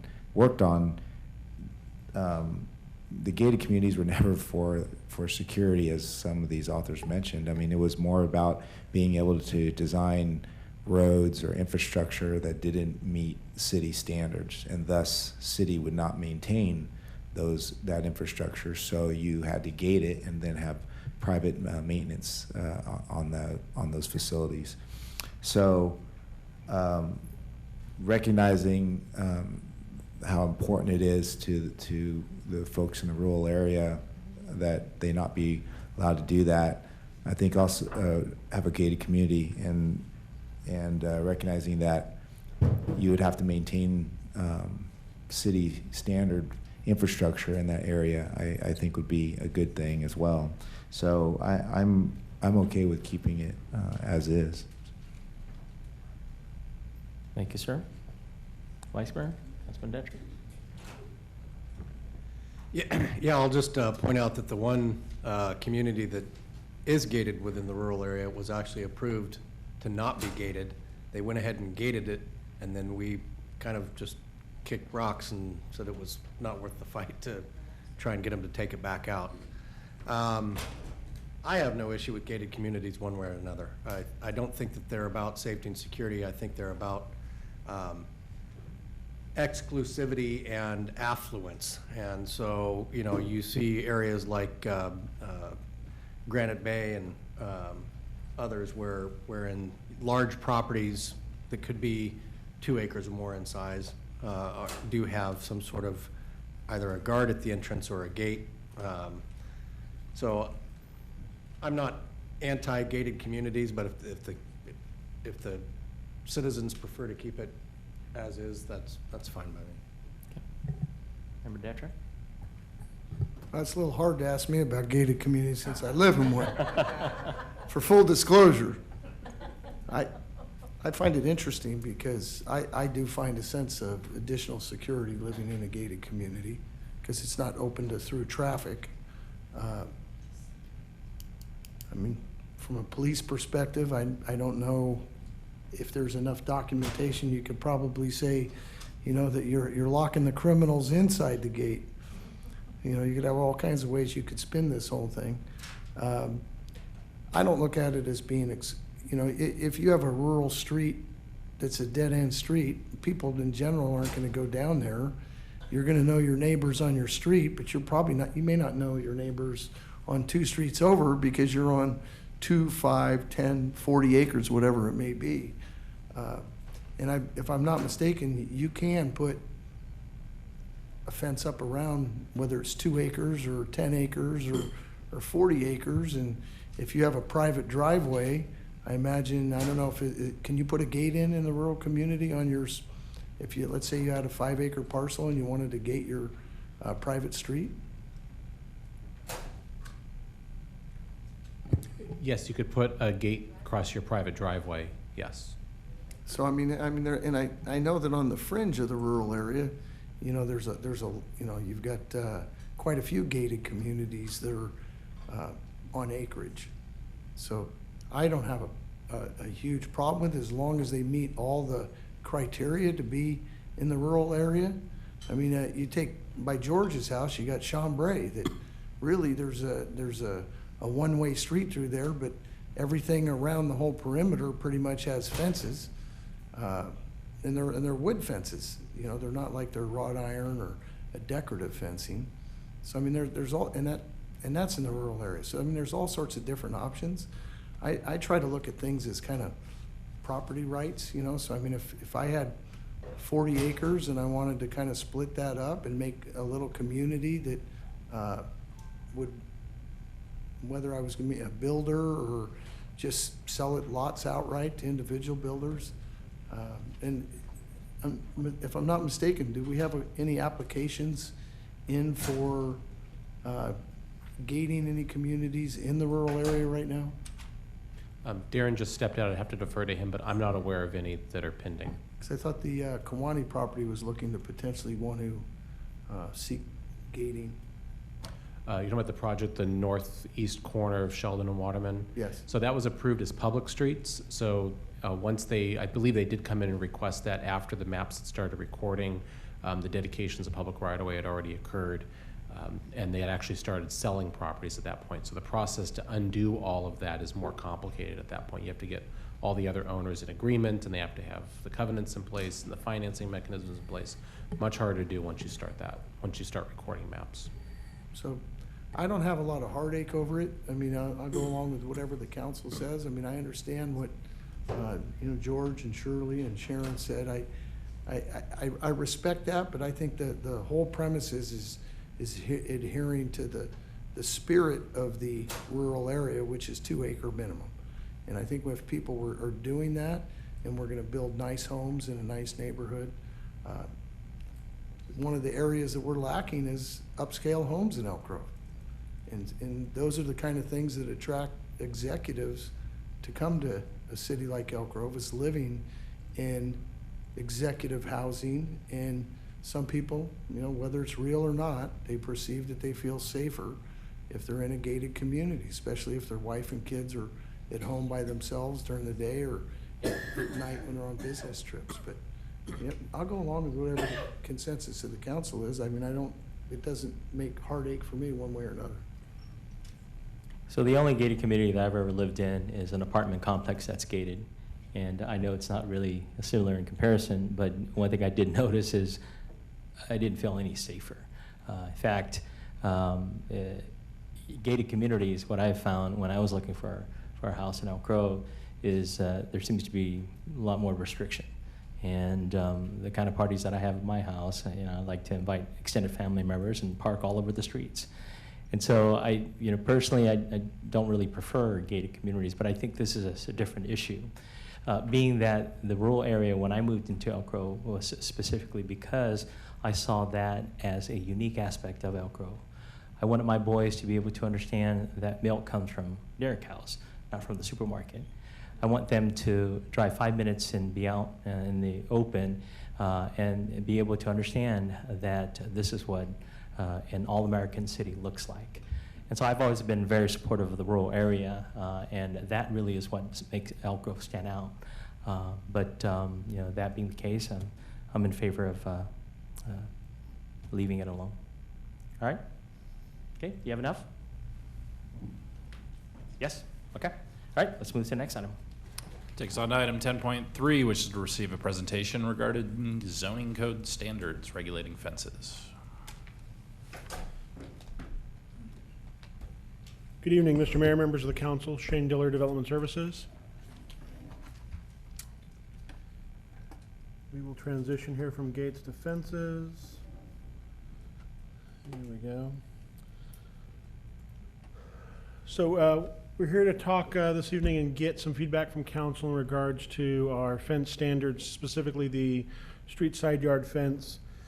These standards are contained in our zoning code, Title 23 of the Municipal Code.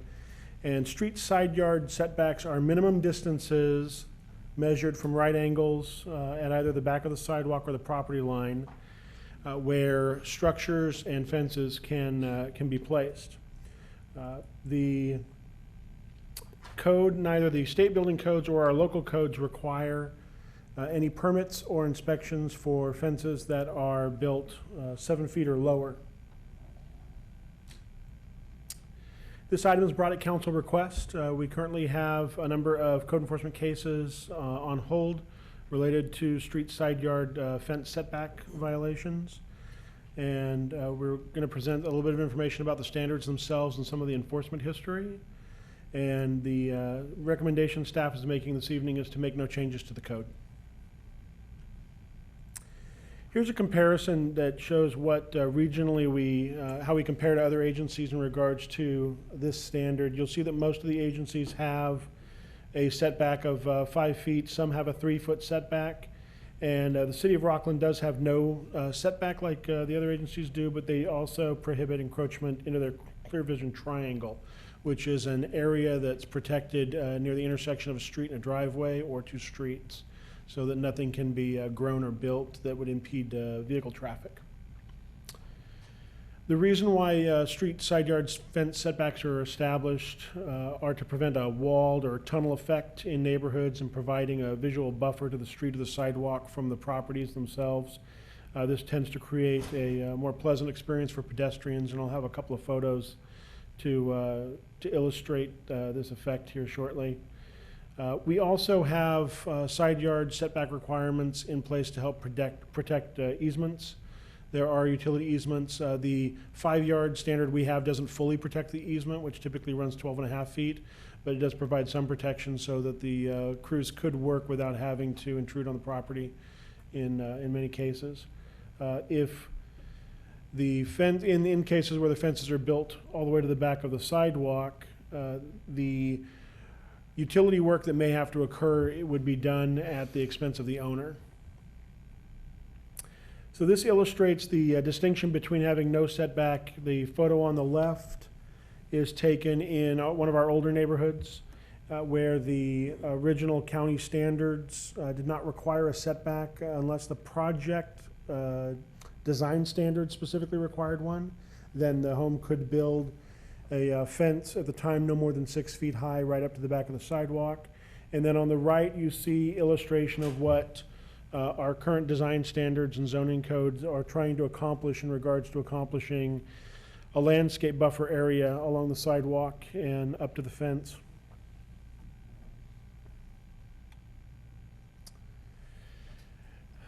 As I was mentioning, the current code we have in place was established in 2006. That's when the city adopted its first zoning code, switching over from the previously adopted county standards that we took on at incorporation.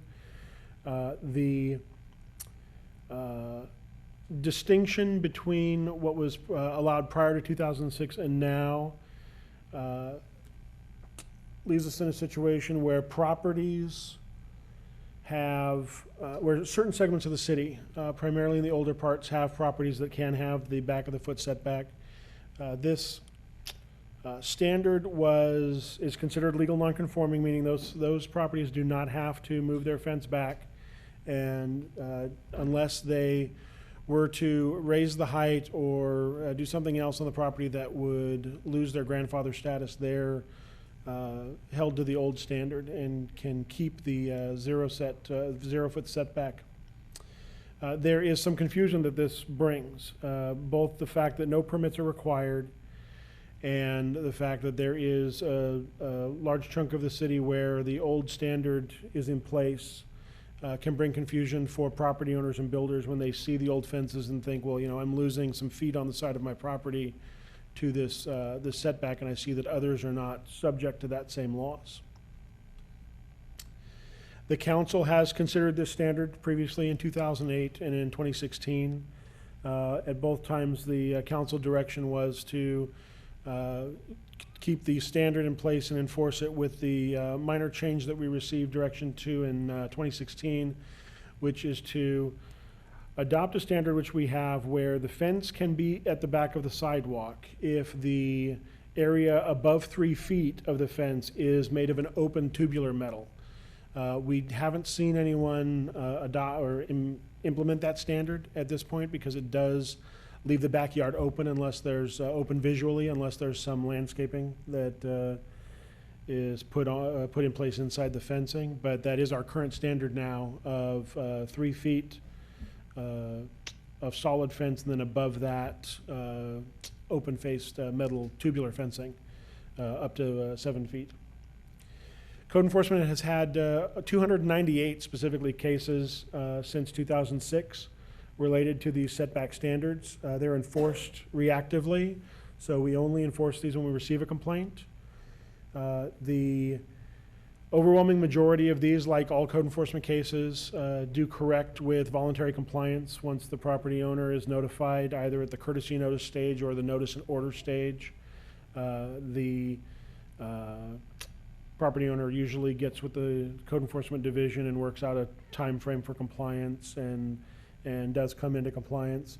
There have been a handful of variances granted by the Planning Commission for fences that didn't meet the standard that were subject to code enforcement cases in the past, but we have not had one in several years. This gives you an idea as to the flow of the code enforcement of this standard. Again, this is all complaint-based, so it's hard to pinpoint the reason why we see fluctuations like we do, but you'll see large spikes in 2008 and 9, and then we have very little activity in 11, 12, or 13, and then we start to see a resurgence in complaints related to this type of violation in 2014. Again, staff is recommending that we keep the current standards. We feel they are necessary for the utility easement protection and that they create aesthetically pleasing streets. To change the standard now would create a third generation of fence standard that would further confuse, or could further confuse, what would be allowed. And to abandon the fence standard altogether could be perceived as the previously enforced case as being in vain, the 290 plus that I had mentioned previously where the folks complied voluntarily. Staff does understand that this particular matter was driven out of information provided to a permittee. We don't know exactly what that conversation entailed, but the contractor and the owner left with the impression that the fence could be built where it was. So we've looked and are proposing some improvements to our communication, training, and outreach efforts related to this standard, should you elect to keep it this evening. Those include increased messages through our city's digital platforms and the physical newsletter, enhanced materials that explain this standard that we can provide at the public counter itself, the creation of a video explaining fence standards that can be featured on our website or on the YouTube channel, and annual communication, probably through notices and letters to builders and to landscapers that typically do the work for property owners in this area of business. And with that, both myself and Antonio Blog, the planning manager, are available for questions. Any questions? Vice Mayor. Thank you, Mayor. Shane, I don't see Mr. Wolahan in the audience. Was he made aware? He was, yes. Planning staff and I communicated via email. We actually moved the item to this evening and communicated that he couldn't attend the last meeting and could conceivably attend this one, and so we'd made sure he knew that this was on tonight's agenda. Okay, so he was aware. Yes. Was he aware of staff's recommendation? I believe he was, yes. Okay, thank you. Councilman Detrick. Yeah, Shane, I know we've been down this road, as you mentioned before. Appreciate the due diligence on what you've put together here, and I really, really like your recommendations if we agree to keep things the way they are, or that all the methods of being able to communicate, because I think the more platforms we use, the better. And the old saying, you don't know what you don't know. This will help not only from our side, but from the resident side as well. Okay. Councilmember Nguyen. Thank you. I don't know if either you or Mr. Blog would happen to have a photo of what it should look like if there was a zero setback. I know you said you didn't have an example of one, but would you happen to be able to pull one up for us? Because I'm a more visual person, so the photos that you showed here, this isn't allowed though, right? The zero setback, that's not allowed. So the one on the left side is what is grandfathered. Okay. So that was the standard until 2006. And then the photo on the right illustrates what our standard is now. And so the 0-inch setback or the no setback would be the photo on the left. Right. So if I'm not grandfathered in and I want to do the zero setback, what should that look like? Do you have as far as the bifurcation between the open, yes, no, we don't currently have any homes in the city we know that are using that standard, and so we don't have any good photograph visual demonstration of what that conceivably would look like. I think part of the reason is people don't want to have their backyards totally open because it has to be. So at the same time, Vice Mayor Detrick had a constituent come to complain. I also had one as well too that came to me and complained in my district, and he had already done the 0 setback because his neighbor had done it and he thought it was okay. And then code enforcement came out and gave him a citation. Unfortunately, he had already cemented it out there, so he couldn't fix it and bring it back to what it was before. So he had to do the 3 feet and then I wanted our council members to see it because it's just, it doesn't look, as you drive along the street and suddenly you see a home that has that. And I get that it makes it, you know, I spoke to our city manager as well too, and Mr. Bierman also confirmed that it's a safety issue as well too, and I get it. I think if we can do a better job at educating, but also having photos as well too of examples of what it should look like and how you can make it look better. So the gentleman that I spoke with, and I actually spoke with him earlier today too, and he's made it work.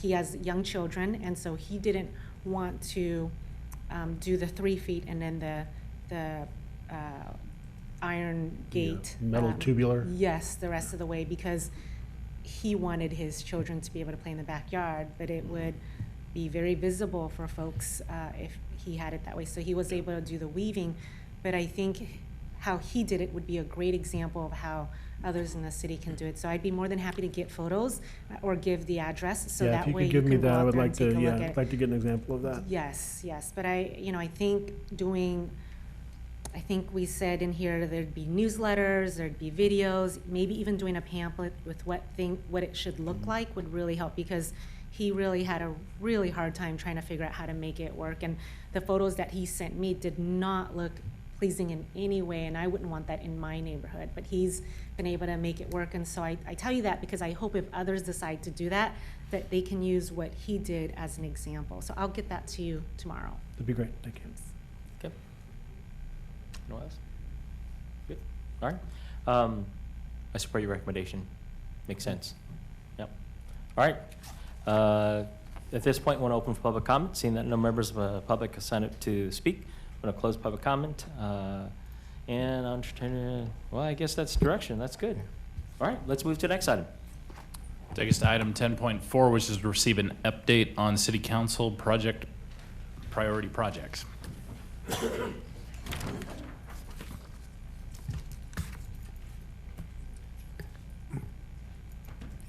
You don't look like Sumit. No, I'm a poor substitute. I'm filling in. Oh, welcome.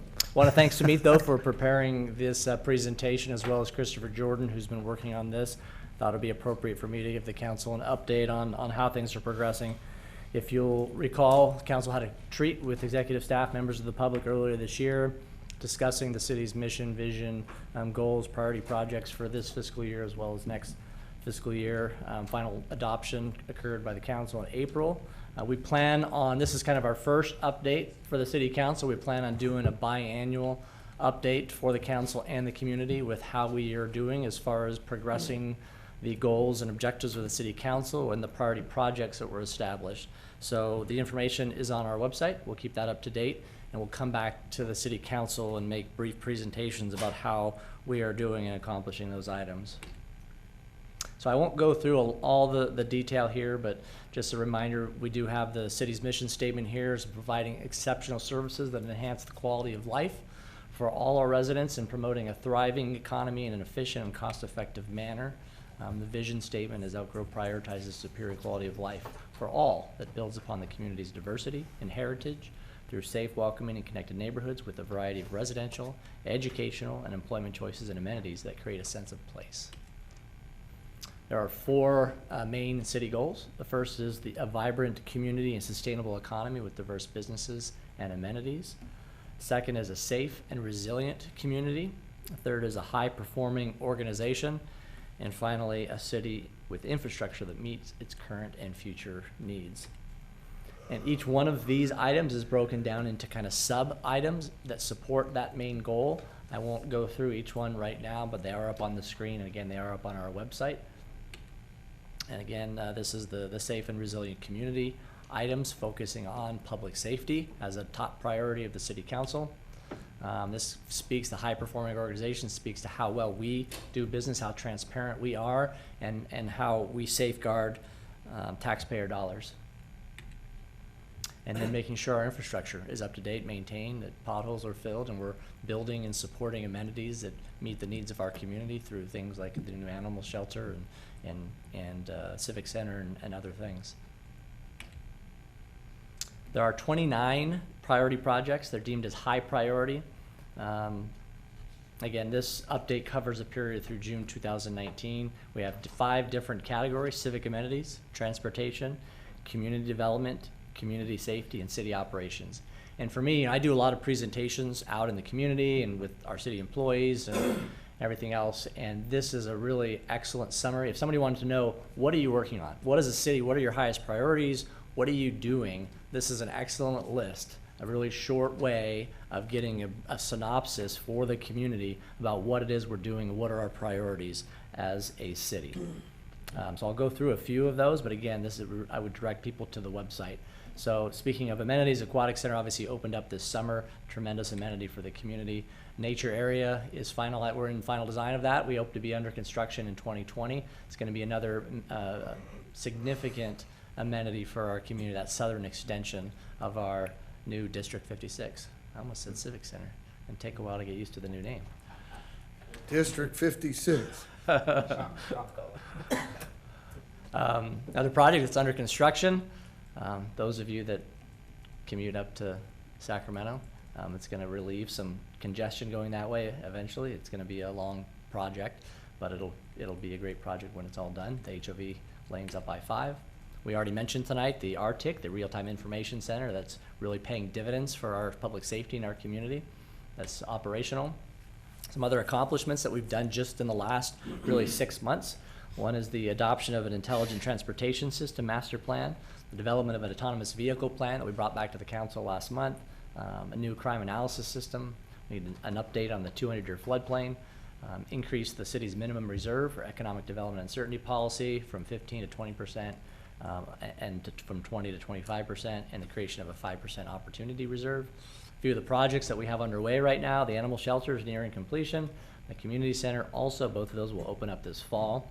The Old Town Special Planning Area update is underway, and development of the Elk Grove Boulevard corridor.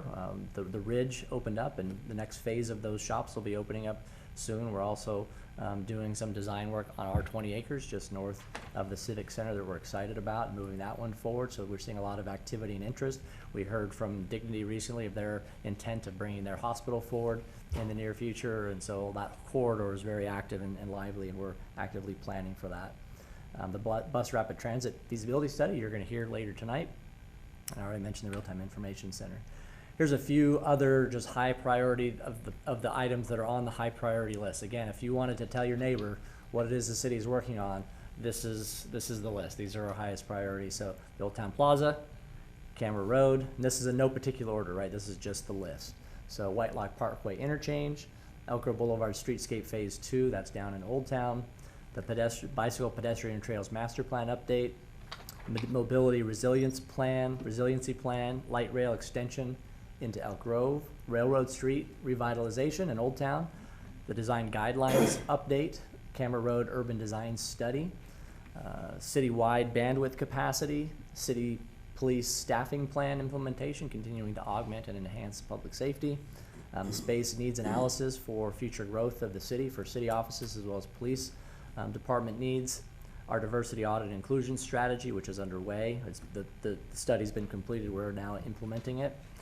Public works operation and maintenance, looking at better ways of delivering services more cost efficiently. We've already initiated and completed a lot of different programs, and that work is underway. A smart city initiative, as well as city asset maintenance. So that gives you a good overview of what we're working on. Various city staff is doing a great job moving things forward, so we'll come back every 6 months and give you an update on how things are progressing. I'm happy to answer any questions that you might have. Are there any questions?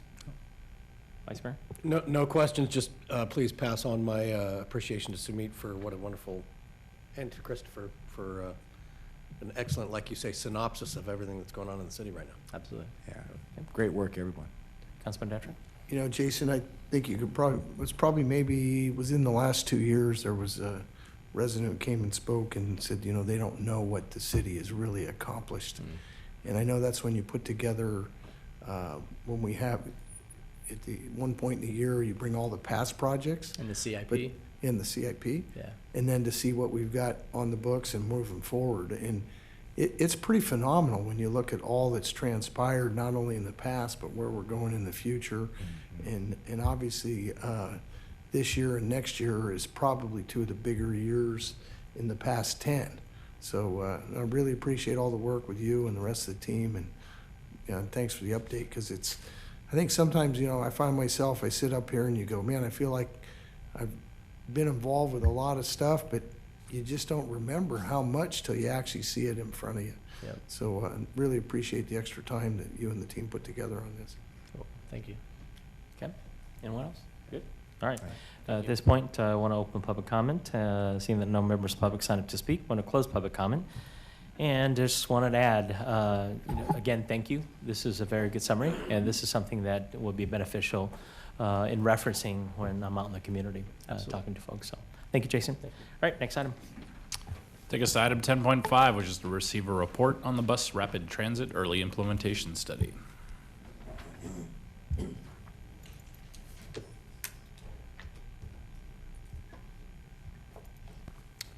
Well, good evening, Mr. Mayor, members of City Council. Mike Costa, your Transit System Manager. As Jason mentioned earlier in his presentation, just before me, this item actually was requested from staff to bring back to Council back in May of 2018, where Council specifically requested that staff look at implementing Bus Rapid Transit Light, or otherwise known as sometimes X-Bus service or Express Bus service, along the Route 110 corridor, which is the north to south Bighorn Boulevard corridor. In fall of 2018, staff went out and did a request for proposals and secured Iteris to conduct this study, as well as in February of 2019, staff also presented this item in kind of a combination of what enhanced or higher frequency transit services would look like, both from the Bus Rapid Transit side and the light rail side in the city of Elk Grove, and some of those opportunities and constraints associated with that service and the existing conditions in the city to Council at their retreat in February of 2019. The item before you contains a summary memo as well as 2 technical memorandum which look at the Bus Rapid Transit service, looking at the existing Route 110 corridor, as well as opportunities and constraints for enhanced or higher frequency transit service on that corridor, and what that would look like both in the near future as well as in long term. So what is Bus Rapid Transit service, and what's the difference between that and X-Bus service? I'm not going to go through each and every one of these. However, the main difference in looking at this item is for X-Bus service, or BRT Light as we're referring to it as well. The difference with regular Bus Rapid Transit service is that X-Bus or BRT Light service typically does not involve separate dedicated right-of-way. Bus Rapid Transit in other places can involve a more heavy investment in dedicated right-of-way for that transit service. In addition, with BRT Light or X-Bus service, sometimes you can use either your existing fleet vehicles for that, or you can use specially branded buses. However, with Bus Rapid Transit, typically you see only dedicated Bus Rapid Transit service in that fleet with Bus Rapid Transit service vehicles. And then lastly, some of the improvements to stops are different for Bus Rapid Transit Light or X-Bus service comparative to Bus Rapid Transit systems, where you actually have a heavier investment on stations and infrastructure built up to support that higher frequency service. So for the purposes of this report, when we looked at Bus Rapid Transit services, we actually looked at the X-Bus services implementation in the near term and more of a Bus Rapid Transit full implementation in the long term, to kind of compare the two, what it would look like in the near term to address Council's request, as well as what it could potentially look like in the future. You've seen this slide actually before in February at your retreat. However, just to note and highlight, what does make this type of higher frequency or higher capacity service successful really ties directly to kind of land use densities as well as employment densities. The higher density that you have, the more supportive that is of enhanced frequencies and services. as well as making sure that you have reliable service. I think that it's important that if you were to build an X-Bus or BRT Lite in the near future, you want to make sure that you support that with the appropriate improvements both on the capital side and service side to ensure that the service is reliable and that users know how to use that system. So a little bit of history before I introduce Bob to kind of explain some of the findings of the study. Is why was the Route 110 chosen? Well, the Route 110, which is currently our north to south corridor that runs on a 30-minute headway through the city for Monday through Friday, it's the Bighorn Boulevard corridor that historically has been looked at as an ample opportunity for potential enhanced higher capacity transit, whether that be light rail or a bus rapid transit line. This corridor runs north to south from CRC on the northern end of the city, all the way down to Kaiser Promenade and close to the future Wilton Rancheria site on the southern end of the city. It kind of goes right up the middle of the city and serves some higher density areas as well as the Civic Center site and some higher density commercial shopping centers.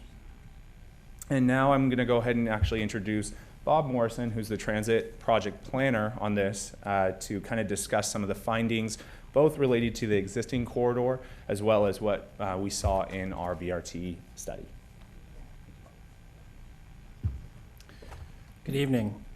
Well, first, the study looked at a number of things, but the first thing we did was we looked at the existing corridor and land use. We then looked at other cities and how bus rapid transit is operating in other cities. We then defined success. What is our success criteria? And then we created alternatives to try and meet that success criteria.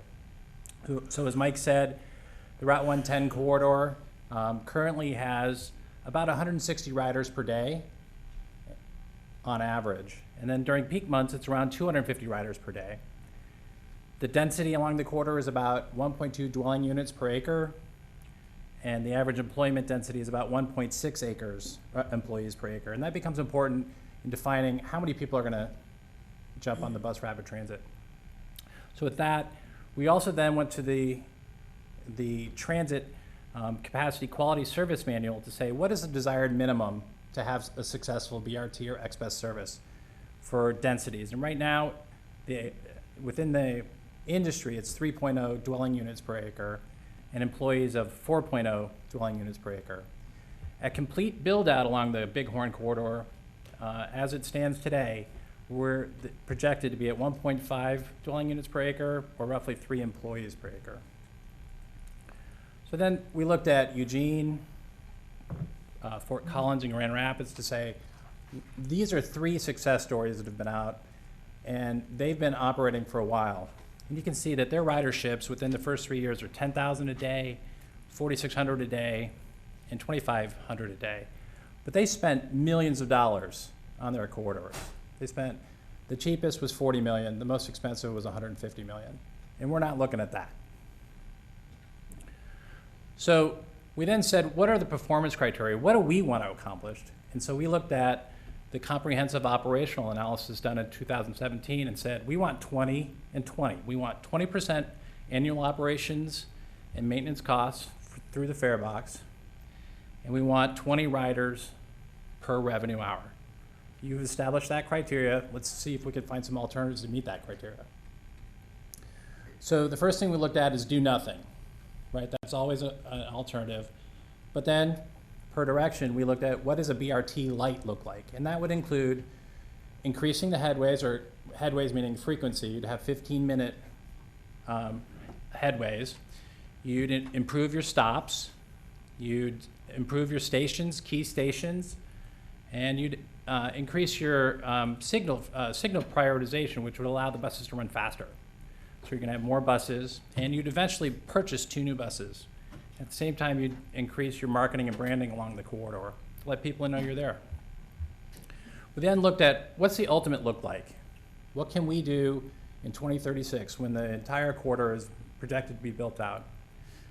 A do nothing corridor, or do nothing is one alternative again.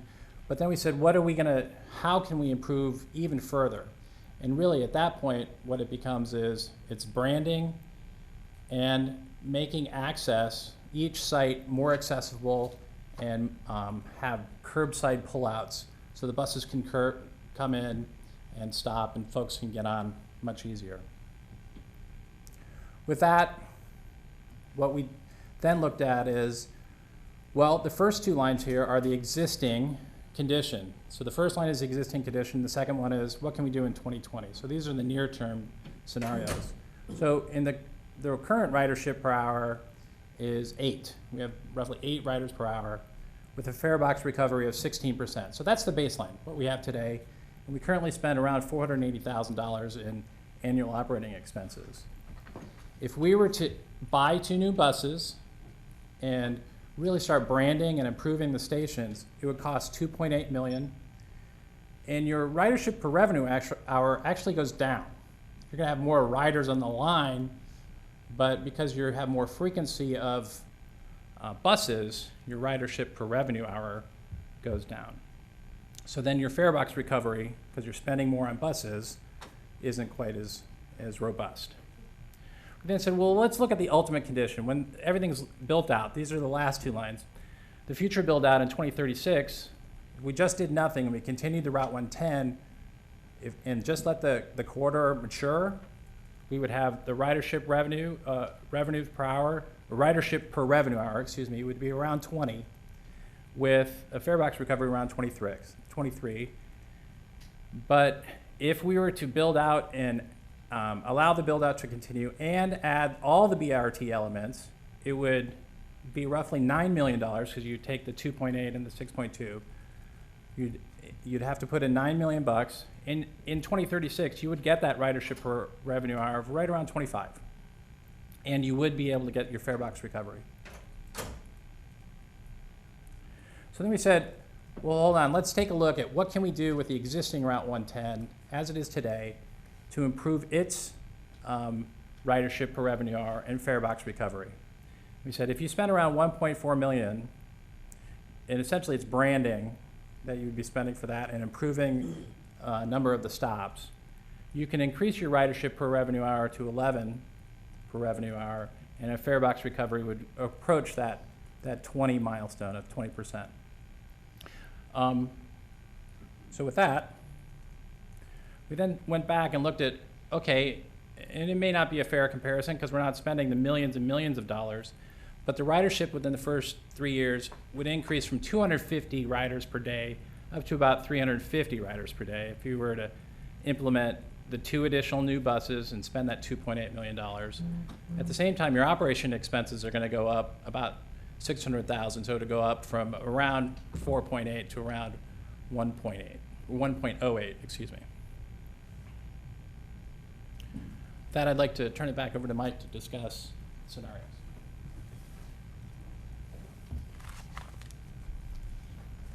Thank you, Bob.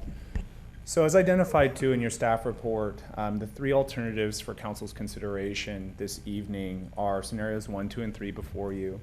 Scenario 1 does involve kind of a status quo, do nothing, and revisit, allow that corridor to develop further to include more land uses, more density development, and to revisit the study and reevaluate in 2025. The reason why 2025 is kind of chosen in this case is it kind of corresponds, our COA actually looked at 2024 as being the time when we'd reevaluate bus rapid transit for the Route 110 corridor. And looking at this study, we also looked at kind of the 2025, 2026 timeframe as being the time where it would be worth the investment at that point to make and invest federal or whatever dollars we had available to us at the time for these infrastructure improvements and these service frequency enhancements to capture the maximum amount of ridership that we could per revenue hour, as well as achieve our fare box recovery, or that's the closest time we think we could do that based on the kind of findings in the study. Scenario number 2 would be to implement the corridor improvements, or some of them I should say, at the tune of about $1.44 million. And that would look at some station improvements, or I should say stop improvements on the existing stops, some branding, as well as looking at signal prioritization so that we could enhance the service provided by the existing 30-minute Route 110 service. So we wouldn't be changing or increasing the headways or frequencies of the Route 110. We would just be making supportive enhancements to the infrastructure of that route to be able to capture some additional riders. In this case, we project about 80 riders per day. And then the third scenario would be to implement the BRT Lite or X-Bus service to the tune of about $2.9 million. And that would involve purchasing 2 extra buses. That would also involve increasing frequencies to 15-minute headways. And then it would involve upfront infrastructure and capital improvement to improve stops, branding, and signal prioritization.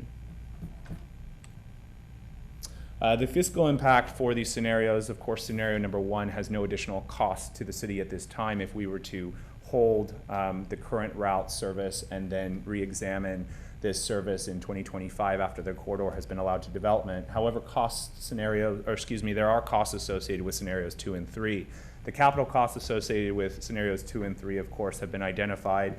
And it's important to note that while the city does have funding to make some of those improvements now, specifically in our capital facilities fee or CFF program, it's important to note that when council adopted that program, the stipulation was that any BRT service enhancements or capital improvements would be funded 80% by federal grants and 20% by the city or the city's available funding. So we would need to find the federal grants necessary to kind of match 80% of whatever costs we choose if we go with scenarios 2 or 3.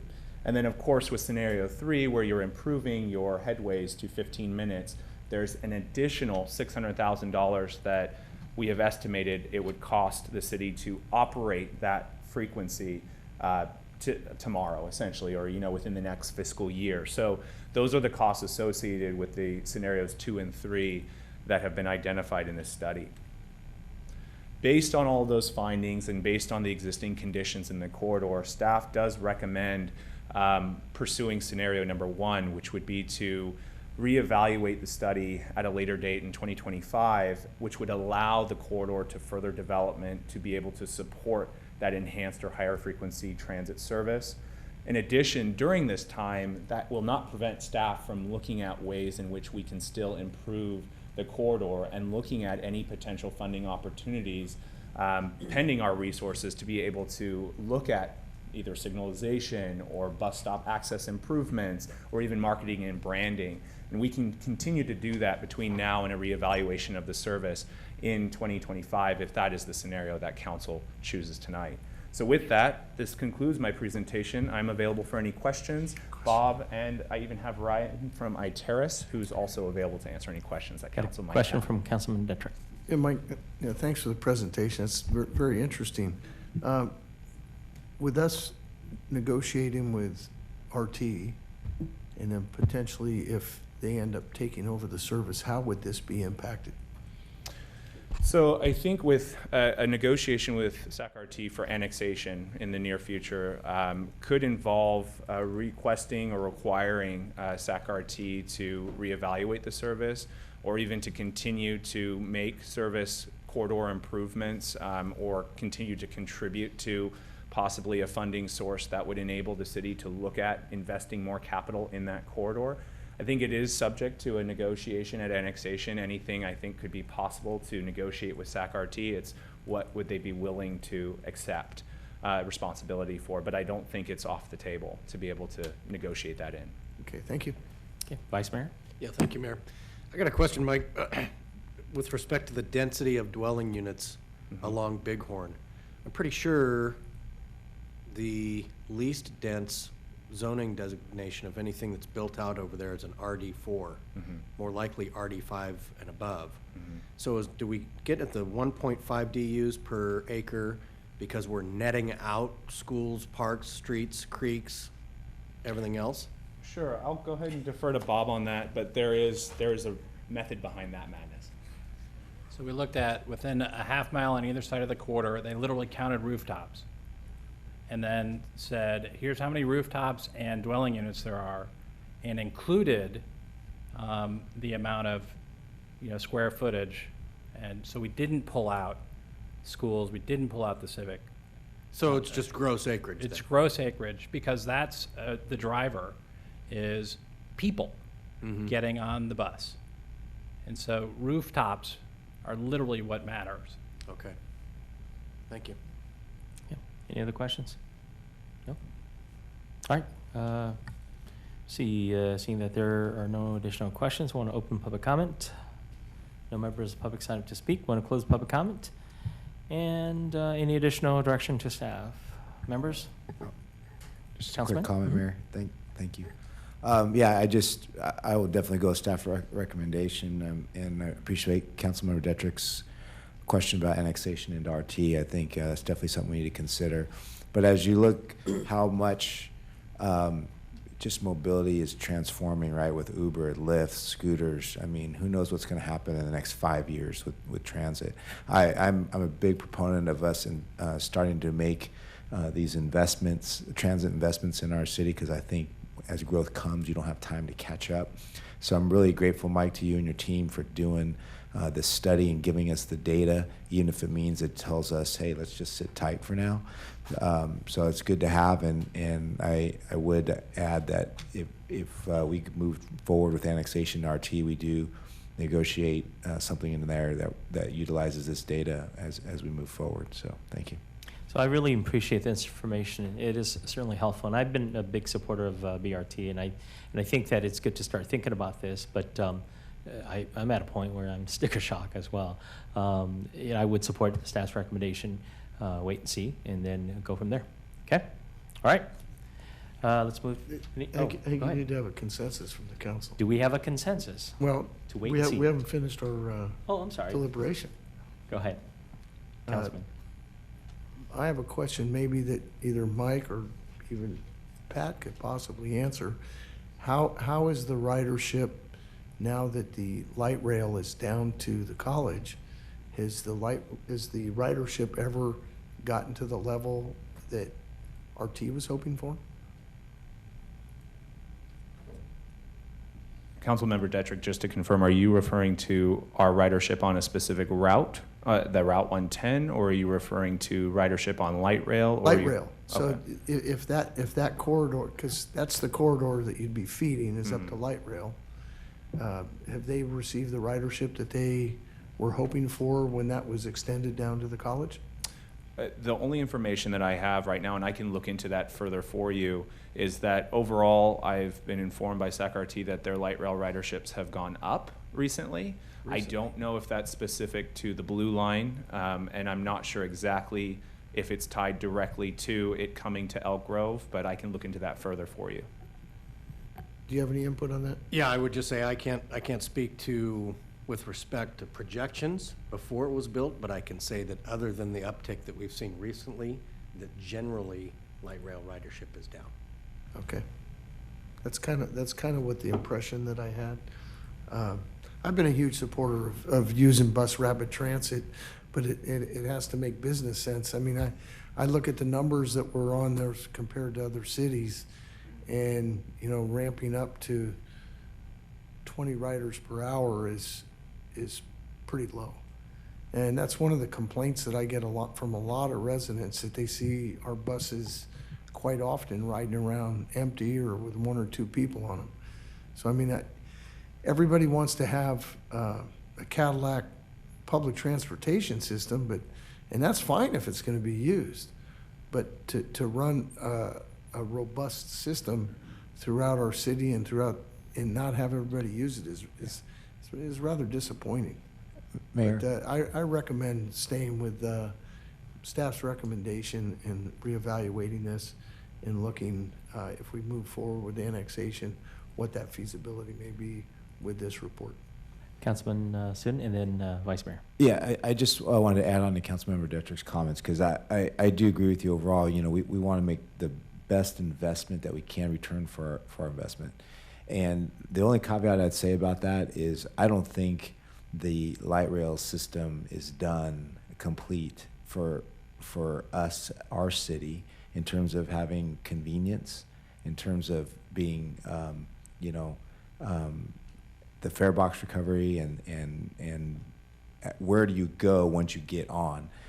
I think over time that system will get built out. For instance, they are trying to connect to the airport, And as growth continues to occur, despite the additional lane on I-5, over time, I think the traffic will be bad enough that folks will eventually appreciate the opportunity if they could jump on within the city and then head up to the airport. And then finally, just from a commute perspective, because I'm somebody who does that commute, I have to fight in traffic with the same people that even if they were going to get off on Cosumnes River, they're on Bruceville, and it's a bottleneck in there. And I would contend that if we had just that 1 mile extension into the city, folks could literally ride their bike or do a park and ride and jump on and then go to downtown to their work. And I think when it is complete, when I say complete, I mean if it actually was within the immediate entry of our city,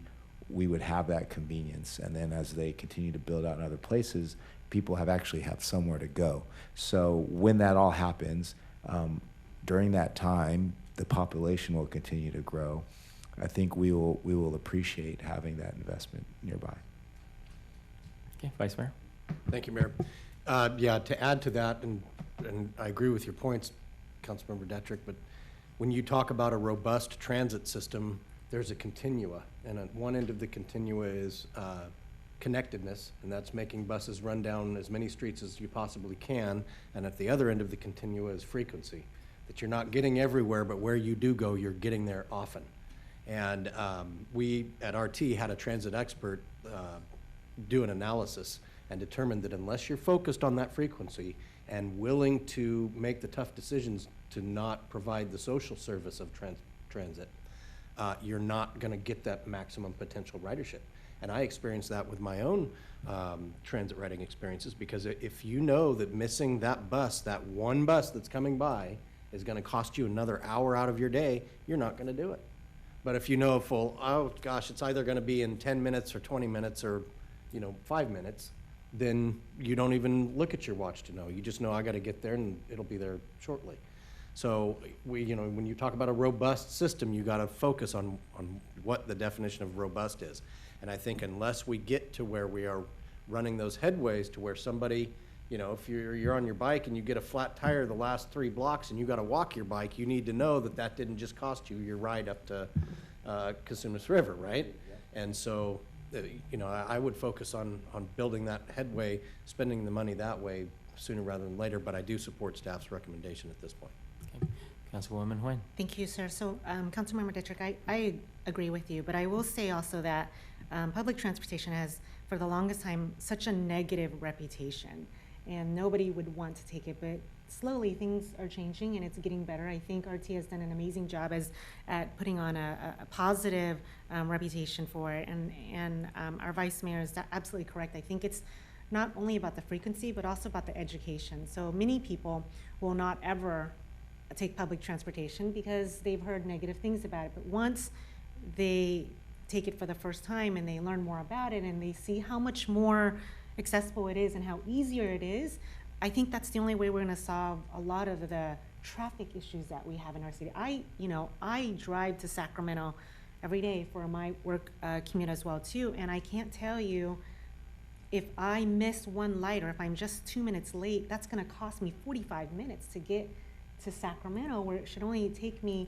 10 to 15 minutes from where I'm at. And so I support staff's recommendation. I think doing a deeper dive and a study on this even more, I do want to see this come to our city, and I agree with everything everybody said. Thank you, sir. Okay, excellent. You have what you need? Yes. All right. Okay, next item. And that'll take us to item 10.6, which is to receive a presentation on the Old Town area and related Elk Grove Boulevard intersection studies.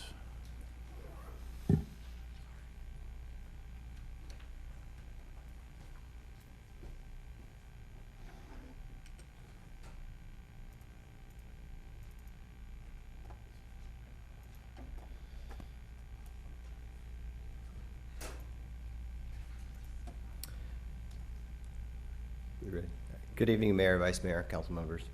I'm here to discuss item 10.6, which is an update on Old Town, as well as a Elk Grove Boulevard intersection study.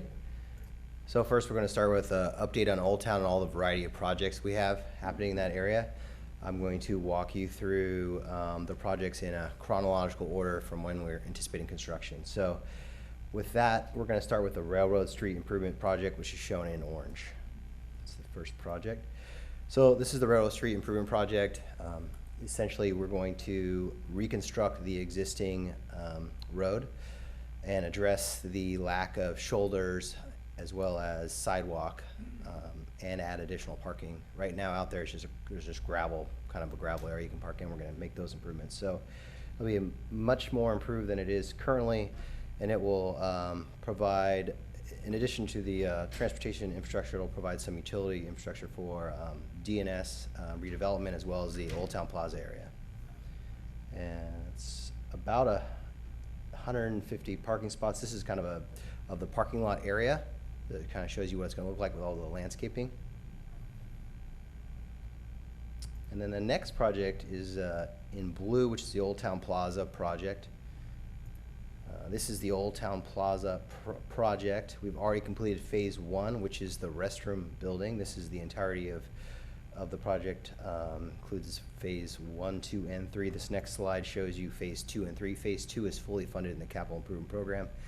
Phase 3 is not, but we are looking at trying to add it, and potentially all of phase 3, or potentially the canopy would be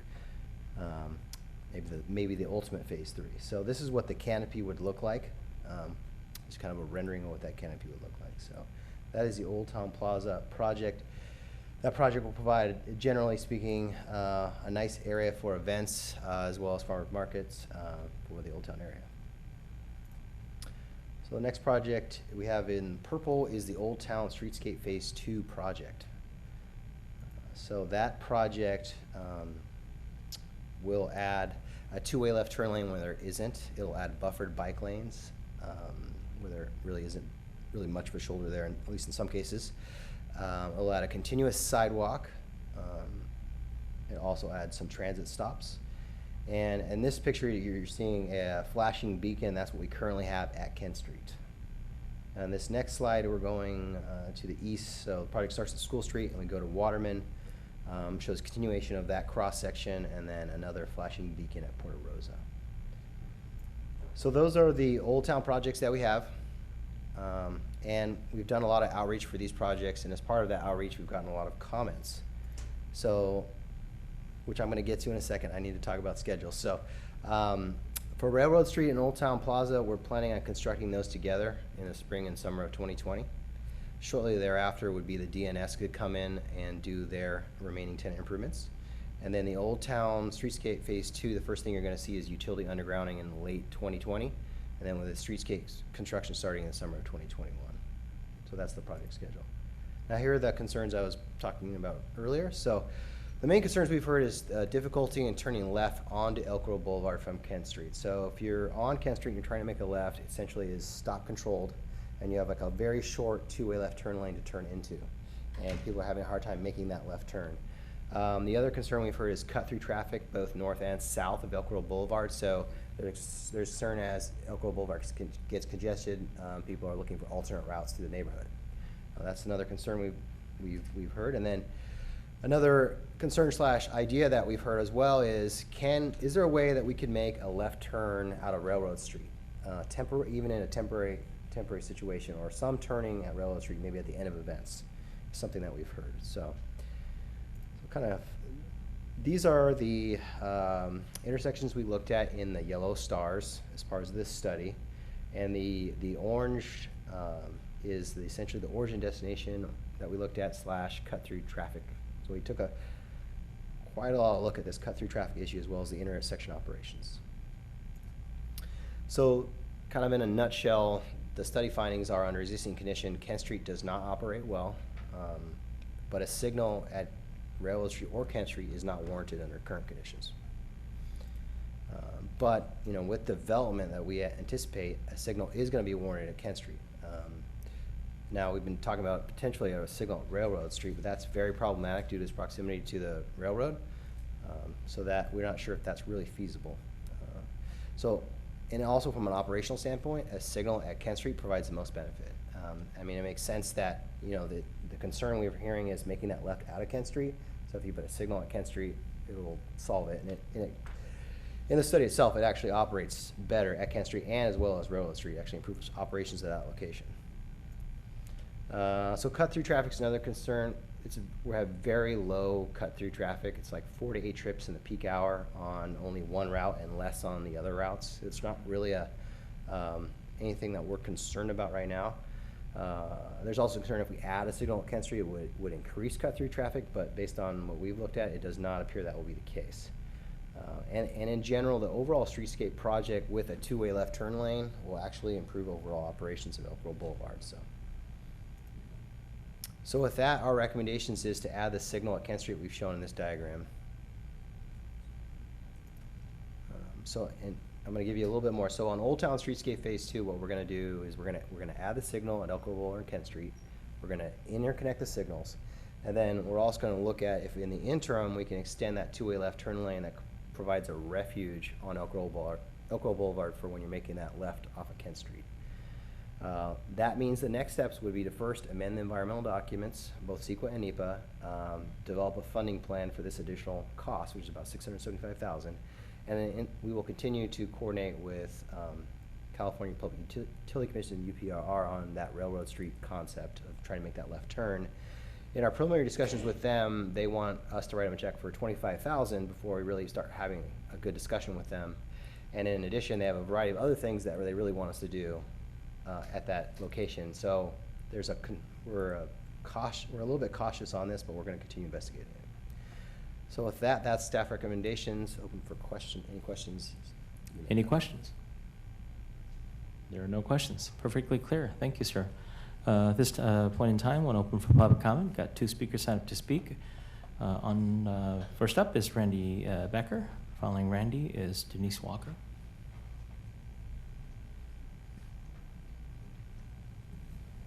Like your shirt, Randy. Thank you. The story behind the shirt, please don't start my time. Randy, it's 9:06 at night now. By God, I thought we were going to go to midnight again. The story on the shirt was given, is my mom brought it out to me tonight. My niece's stepfather is a Arizona firefighter, retired now, but he was on the pile the first week afterwards. And he acquired some of these shirts. And I told her to give it to my son, but I've noticed that it fits me pretty good. So. What's it say, Randy? I'm sorry, I can't see it. Oh, okay. Yeah, nice. Anyway, I think Kevin has laid things out pretty well, as I've talked to all of you about the problems on Kent Street, and especially as we add to the problem, that there's got to be some relief for those residents. I think we're wasting our time on Railroad Street. However, I do believe that some interaction when we have functions, actual functions right there, that maybe PD can control that area where some vehicles may be able to turn left. I don't know if that's feasible, but I think spending money and playing cards with UP is a waste of time. They like to play liar's dice, and I think we just need to spend our money where it's needed.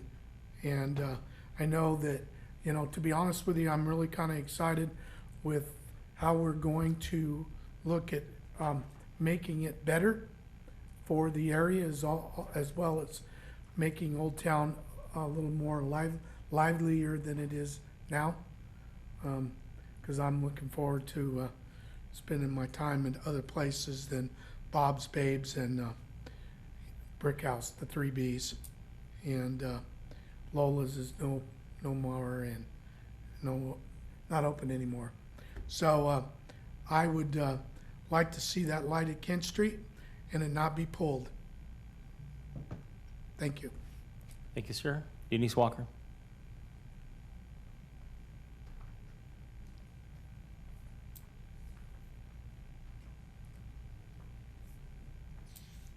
Thank you.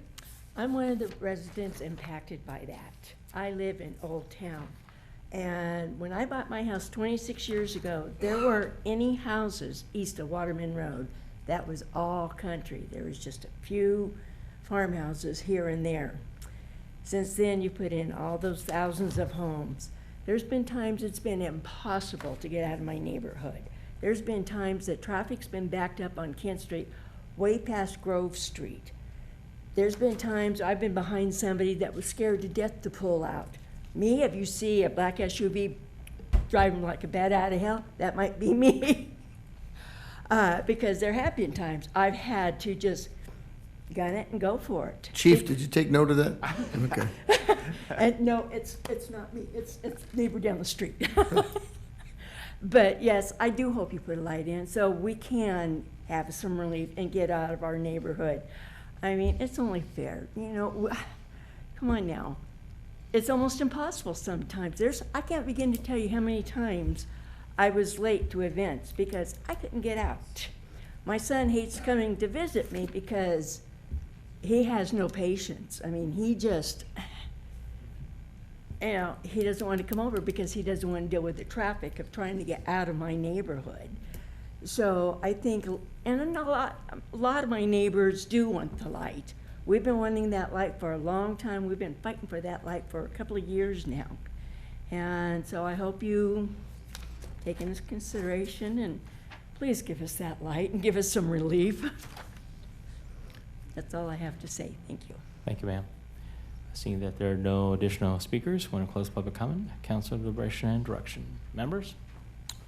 Go ahead, Councilman. Yeah, I think that's the way to go. Kevin, thanks for the presentation. I missed a little bit. I had to step away, but I think the Kent Street option is a must for that part of the city. Way overdue, and I support staff's recommendation. Okay. Agreed, I'll second that. Okay.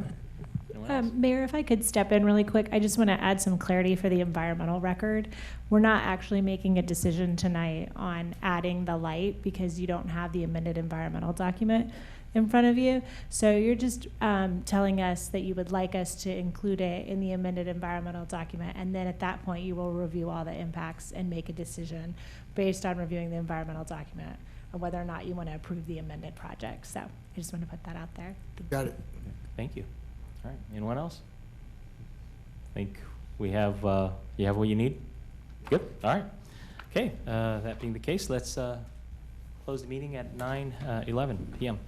Thank you, everyone. You sure did a lot better than last meeting, Mayor.